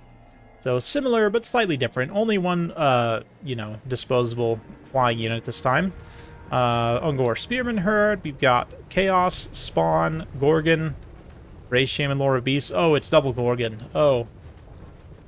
Well, I might as well just get it going. Fast forward and let him get to it.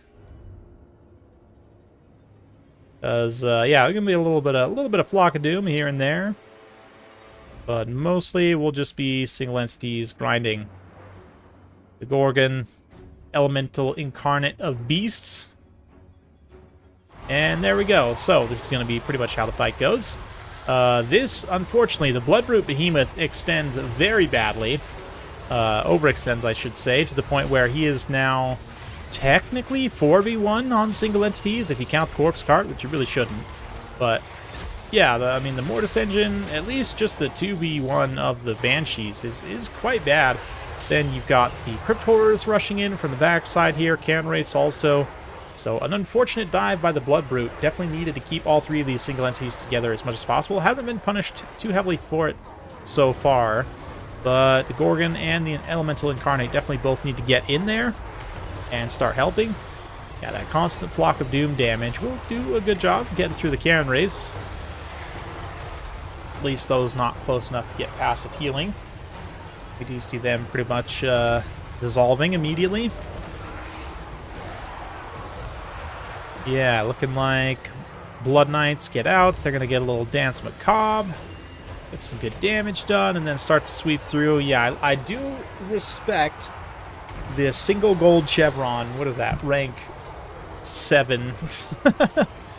Rank 7 Ungor Spearman herds. Banhees. Ha ha ha!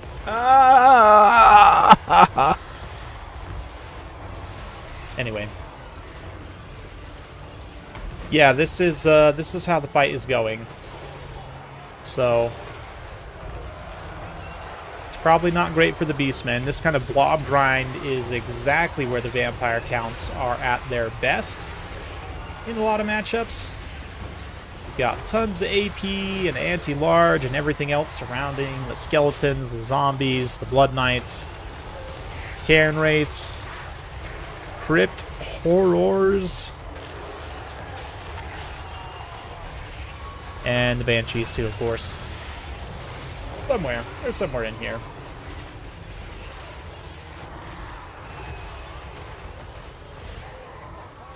What can I comment on? The Korok's Man-Rippers get terrified away. That's fun. Blood Knights can then chase them off the field. As for the rest, yeah, that early dive actually didn't end up punishing the Bloodbrute too much. It's mostly just them kind of dying. Yeah.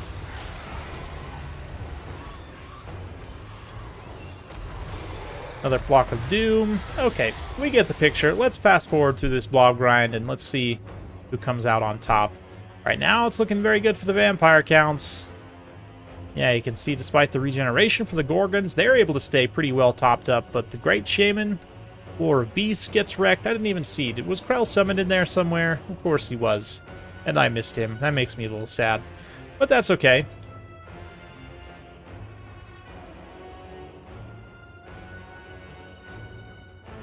There we go. And it's going to be victory for the Counts. Yeah, it was an interesting build. I mean, I don't totally hate the Gorgons. Actually, maybe double Elemental Incarnate of Beast is better. But, and I guess he takes the Ungor Spearman because he doesn't have enough to take Khorne Gores or doesn't want to take Khorne Gores. Like, I could see this working a lot better if you had Khorne Gores. Maybe just cut the Chaos Spawn and upgrade. I don't know. It's a very small build, to be fair. And memes of S tier, for sure. But, yeah, Vampire Counts cleaning up. Love to see some Kemler. He is low-key my favorite Vampire Counts Legendary Lord. I love Krell, mostly, to be fair. But, yeah, Mortis Engine gets some crazy value. All to be expected. Okay, yep. We got that one. We will probably end on the 2v2. With that, though, best is to at least tie. So let's see. Maybe SOK can at least tie. Nerf Black Knights, please, EA. It's because when you have this many people in an event, not everyone's schedules line up, so just play a lot of the games beforehand so that people can play when their schedules allow. And then we had a couple of live games right smack in the middle there. But Kugath versus Norska. Very disgusting. Noxbringer. We've got the Barons of the Bog. We've got Kugath. A bunch of Nurglings. We've got Chosen up front. Wow, very heavy. And then the Furies. We've got Skin Wolves and Skirmish Cav, along with Throg, Marauders, Lore of Metal. And that's it. So since we have a few more replays to get through, I'm going to fast forward through this initial deployment kind of advance phase. Let's see how things develop. Yeah, right now, Norska taking a very wide stance, even though they don't really need to that much. Now you can see them kind of moving in, getting those skin wolves in a position to start fighting. And charging on into the Nurglings, which are surprisingly actually trading okay, with a little rear charge there from the Furies. Kugath also throwing some stuff. I'm immediately concerned about the lack of javelins, like infantry javelins, for Norska. Kugath is going to be tough to take down for sure, and those infantry javelins would have gone a long way to doing so. Obviously, you can't know what your opponent's going to bring, but Twilight Legend coming in with Kugath. Yeah, I mean, Kugath is a huge risk against Norska, considering the anti-large javelins can kill him a lot faster than any other units in the game can. So, yeah, definitely a big risk. Norska's the Monster Hunter faction. They just, in general, have really great anti-large tools. But, let's see. Let's see as these Marauders get in here. Throg's going to move up and smack the Soul Grinder. Start to frostbite him, get some good anti-large damage. Barons of the Bog are holding, refreshing Vigor, and yeah, getting frostbitten as well, but that Vigor refresh will be quite nice.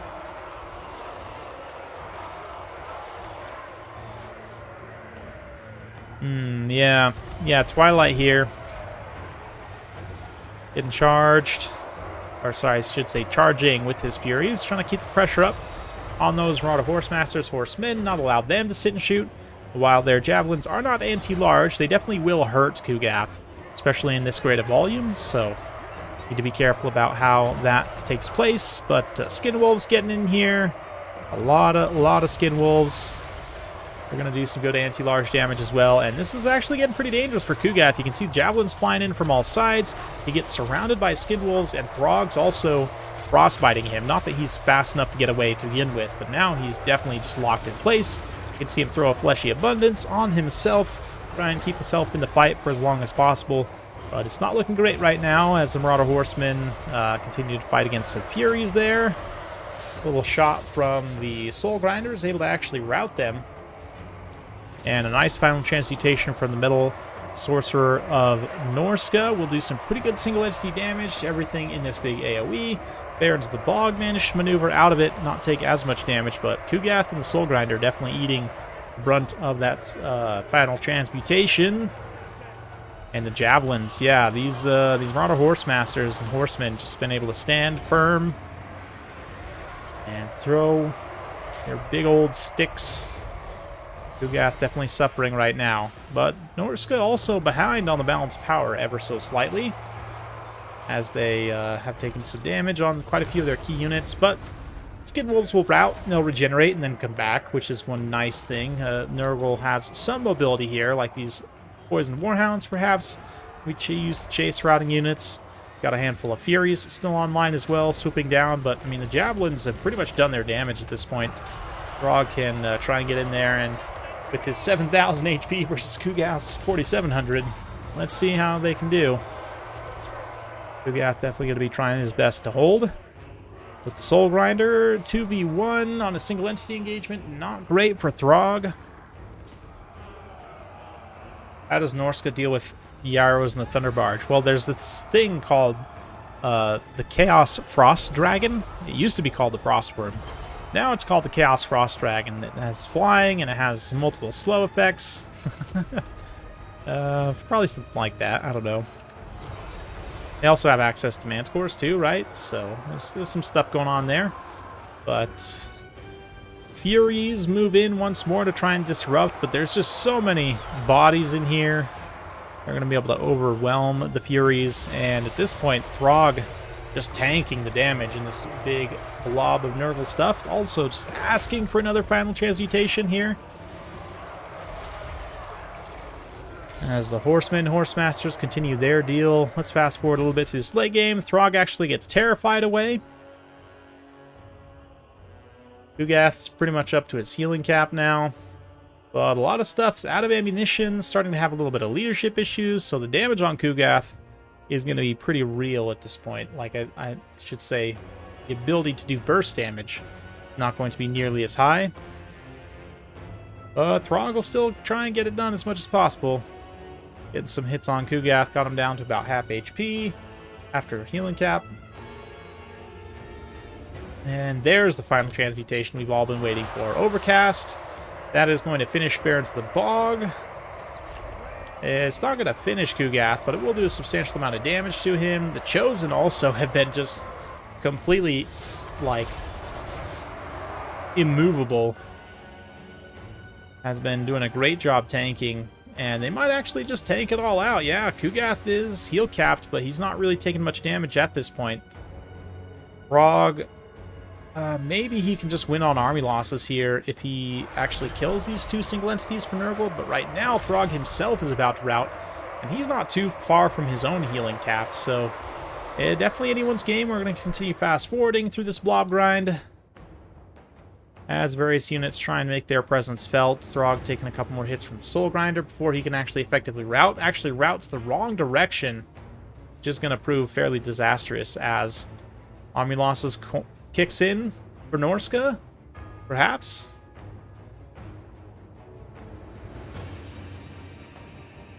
Maybe not quite yet. Maybe the Soul Grinder's got to get a little bit more work done.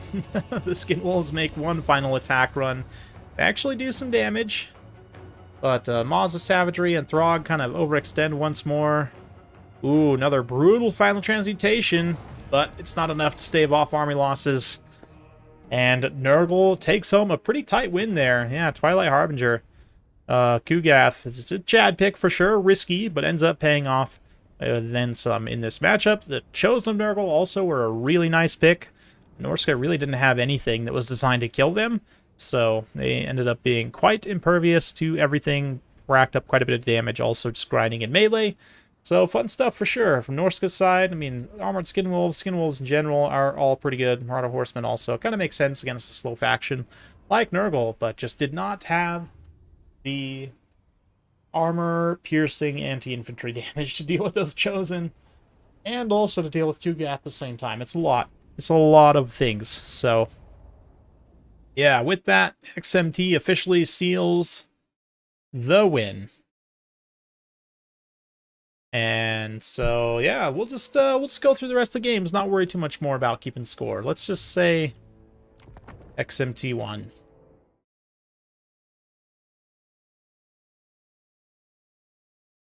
But yes, now we're going to go to Wicked versus Dane. We've got Skaven versus Vampire Coast.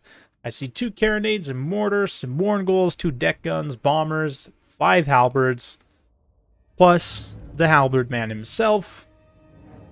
And then on the other side, it's basically a Clan Eshin build. A lot of Gunner Runners, Night Runners, we've got Triads, got a few token Rat Ogres, plus the Greyseer Lore of Plague, and the Natty Boobo Sharpshooters, of course, as well. They're basically ninjas. I do respect the Morngulls hidden in the corners. Always gotta love that.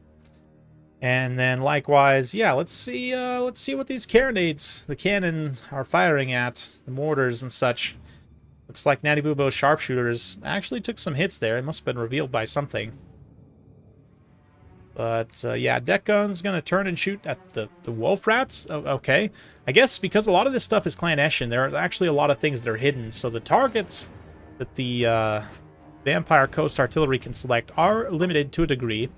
We do have some Skaven Slave Slingers getting routed by the guns of the coast. You can see the bombers trying to move forward to get in a position to use their bombs here. They're going to get kited a little bit, but ooh, they do manage to throw in a very densely packed formation. Really nice AoE damage from those bombs on that volley.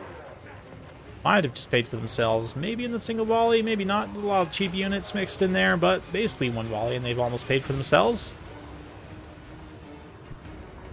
And the Rat Ogre's going to charge in. Mortar's going to continue firing away. And the Skaven are getting boxed in a little bit here. You can see the Morngulls also appearing and attacking from the flank. And Wicked Skaven looking like they're having a little bit of a tough time so far, but some brutal AoE magic damage from the Gracier there, cutting through some of the bombs. And the Slingers also wheeling up around the flank to fire in at the Carronades. There's a lot of ranged firepower left for the Skaven. They're definitely not out of it, but it's, yeah, from a tactical situation, they're in a tough position for sure. The Nurgles do kind of nope out of that. They're going to lead the Rat Ogres astray, off into the distance.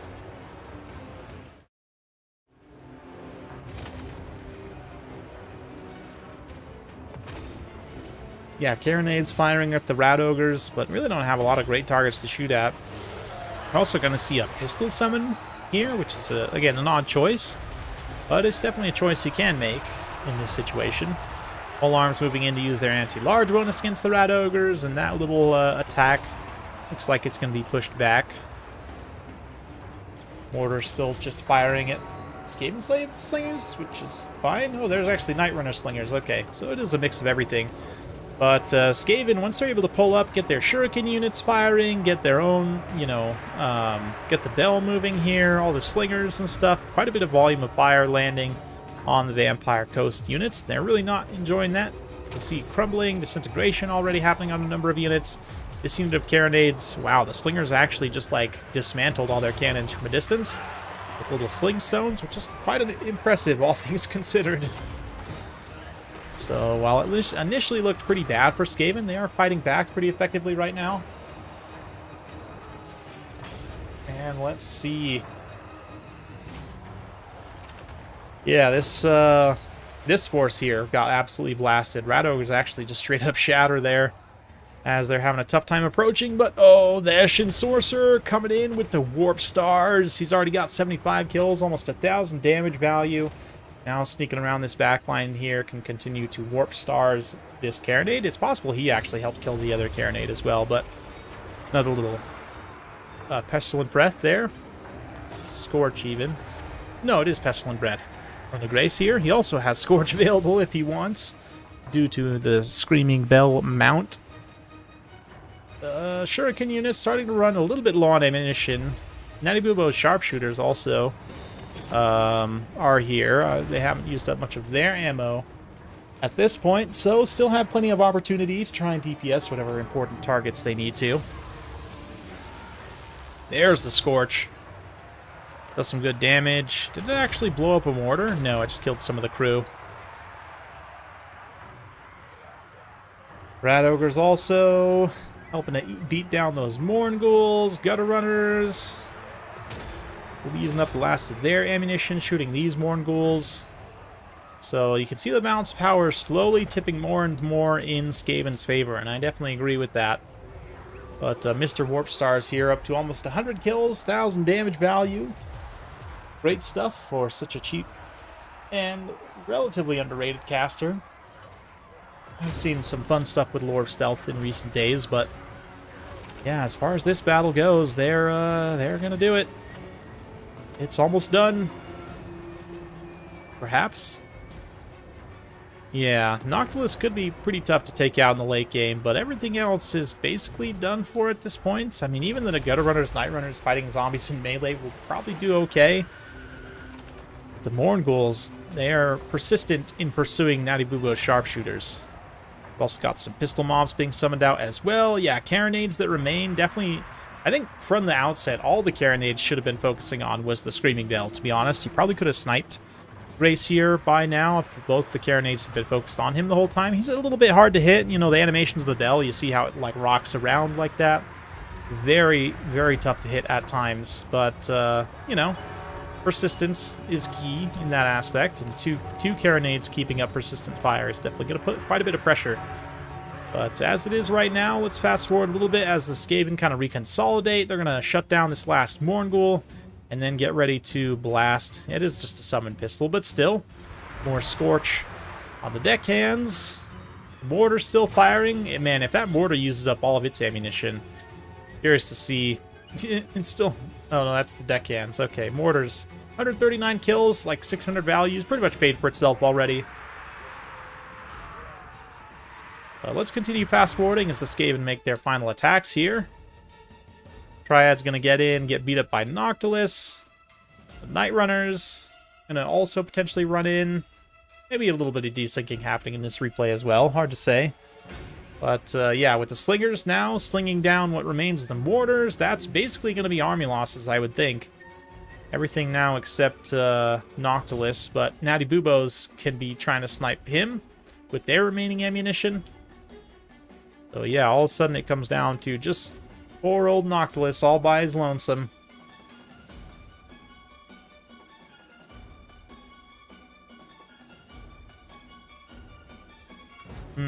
Yeah, Noctilus is definitely a Chad, not to be messed with. He can tank quite well, among the best in the game at that, so this fast forward will be quite necessary in getting through the rest of this battle, but let's see what we can do here. Yeah, not really taking much damage from the actual units, or Stealth Caster. Little Eshin Bro does run in there. He's going to do some single entity damage, but also doesn't trade particularly great. But you can see Noctilus is getting close to his healing cap at the very least. Natty Boobo is able to use up whatever ammo they have left, pretty much. Yep, a couple more volleys there. It's definitely going to be a game of attrition. Or Stealth Caster once more moves in. He doesn't have Weeping Blade, unfortunately, on his base melee attacks. It would make him a lot better at supporting in this circumstance. But in general, I mean, he's a single entity. And he can still do single entity weapon strength damage. And just in general, with Noctilus being exhausted at this point, his armor's debuffed, everything else is debuffed pretty much. Really not feeling great about life, and he does go down. And that's victory for Wicked Skaven. XMT absolutely running away with it. Of course, I'd really appreciate all the players for participating. Big thanks to Rado Rohan, Butcher of Bird, for putting this together. Yeah, it's gonna be another one for XMT. GG, well played. Now for the final game. Not a lot of suspense on it because the outcome has already been decided, but still is going to be a lot of fun. We've got Greenskins Wood Elves versus Skaven High Elves. So both, again, cursed alliances. One sort of destruction underground faction paired with an elf. How nice. How wonderful. How spectacular. Indeed. Alrighty, folks. Looks like Orion is going to be a nice little vanguard. We've got some Night Goblin Fanatics, the Acid Burpa. We've got Savage Orc Boar Boys, Glade Rider Spears here. Looks like more Glade Riders, Dryads, and a huge vanguard force over on the far side. Death Creepers, yeah, we've got Squig Hoppers, we've got Night Goblin Shaman, Night Goblin Warboss, Glade Guards. And meanwhile, red and green team here. Skaven have got just loads of stuff. We've got weapons teams of various types, Poison Wind Globes, a couple of Giselles, got a Mortar, Avalanche, Style, some Rat Ogres, lots of Lothar Sea Guards, Spearmen for the High Elves, Alariel. Yeah, quite the doom stacks. So let's fast forward once again. Ooh, I see an Arcane Phoenix, the Regiment of Renown, Omen of Asurian. As these units maneuver. Once more, we see XMT taking the aggressive surround stance, while SOK takes the more defensive stance, trying to work with their ranged units as much as possible. One Glade Rider already getting punished pretty heavily. Multiple Glade Riders actually getting punished pretty heavily, which is not the cheapest skirmish cab, but ooh, nice Penumbral Pendulum there. Helping to cut down through some of those Spearmen on the sides, Dryads charging in. And yeah, you can see, ooh, nasty mortar shot just lands right on those Dryads. Huge amount of damage. Try mango slices dipped in chili pepper flakes and sea salt. Honestly, sounds pretty good. A little Searing Doom here, and the rush is ongoing. Are we going to see some Fanatics get unleashed here? We do indeed, in the front line, cutting through those Spearmen and everything. Yeah, a couple of Fanatics already. And when you're in a defensive formation like this, the Fanatics can really do some extra work as they cut through multiple units. and just do some really nice, cost-effective AoE damage. Yeah, straight through the side of that spear there. Actually able to break some of the Skaven slaves, not surprising. Even some of the spearmen having a hard time, but this massive flank rush here, the asymmetric deployment from XMT has led to them getting a very kind of side-to-side engagement, right? Like, you can see even some of these spearmen in the front line still just kind of standing around, whereas the cavalry, monsters, and the single entities, everything is out on this flanks here, participating in these critical engagements. Nadibubo sharpshooters, other weapons teams getting shut down. The poison globe is not really able to throw much of their ammunition, before getting shut down. But on the other side here, Poison Winds, when they are able to fire, you can see the damage being done. That cavalry blob just gets blown up, and the Skaven or Elves are able to defend that far side. More fanatics being unleashed, more damage being done in the front line. Night Goblins just trading super cost effective with those fanatics on point. Orion also providing some terror at this point. Lariel's going to throw down some healing as she gets into an engagement with the Omen of Assyrian. We've got the Fireborn in here as well. Lots of healable units, but still just taking massive damage from everything, to be honest. That, especially that Acid Burpa, though, going to be tough. And the Wild Riders, Dryads, also doing a really nice job supporting. Their speed and maneuverability means they've just been able to collapse this defensive position in a huge hurry. And yeah, let's end up the cinematics, the wide view, I should say. Let's get some cinematics. Get in close. I see a random Ikit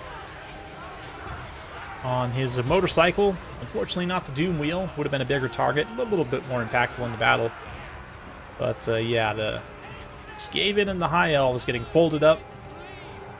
Priest tied with a little bow, put into a package, mailed to themselves, and then smashed with a hammer.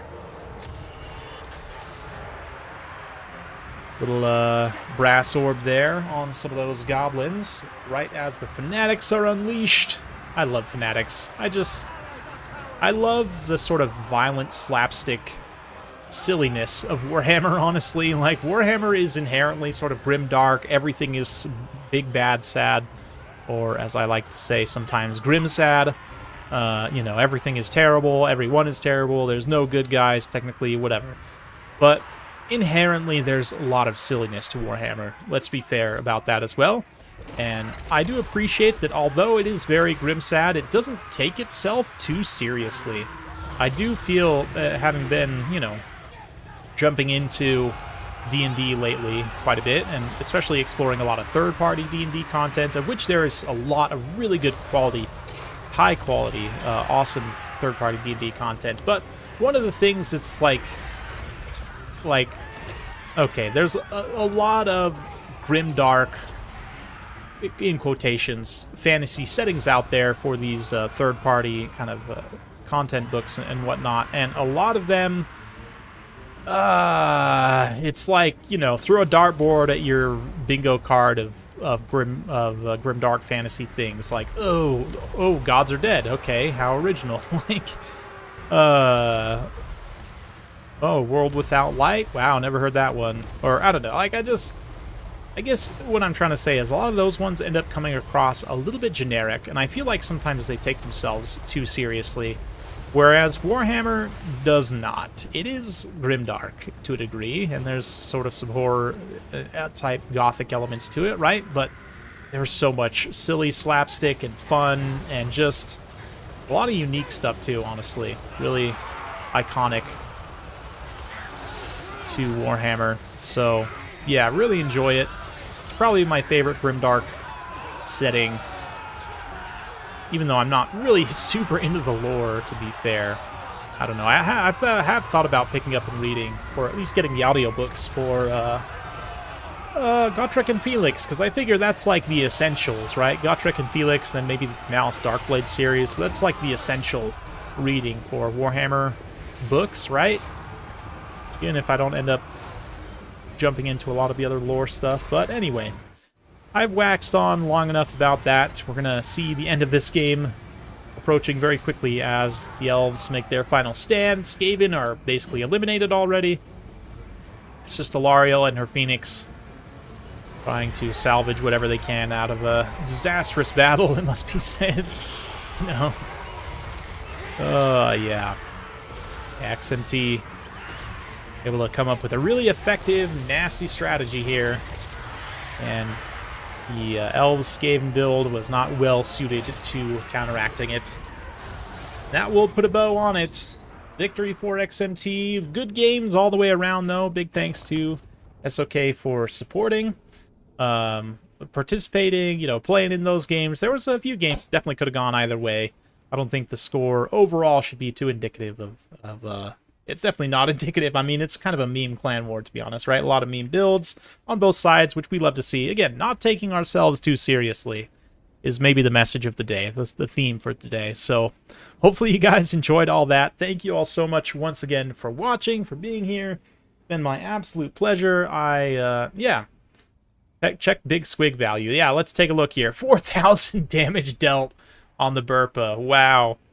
Spectacular for the big two-legged boy, the giant death Pac-Man.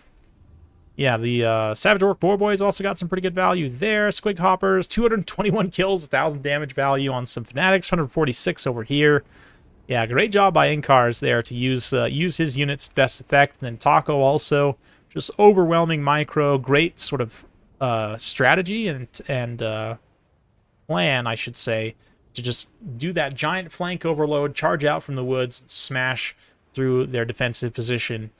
And yeah, unfortunately for the Skaven, they're going to have some bright spots. You know, a handful of the Globadiers do pretty good. The Avalanche Mortars, although they got some very impressive hits, actually, when it comes down to it, didn't get an amazing amount of value. It gets probably reasonably cost-effective. On the High Elf side, yeah, I just had a tough time with all these defensive units getting steamrolled. But it's a fun one for sure. For sure. So hopefully you guys enjoyed that. Yeah, if none of you guys are subscribed for whatever reason, be sure to subscribe. Always appreciate it. Appreciate all your support. Got some changes coming up this week. I've been doing some work on the Patreon. I've got some new benefits plans, sort of changing some things around. So yeah, hopefully you guys will find value in the stuff that I'm doing there. But regardless, thank you all so much. GG.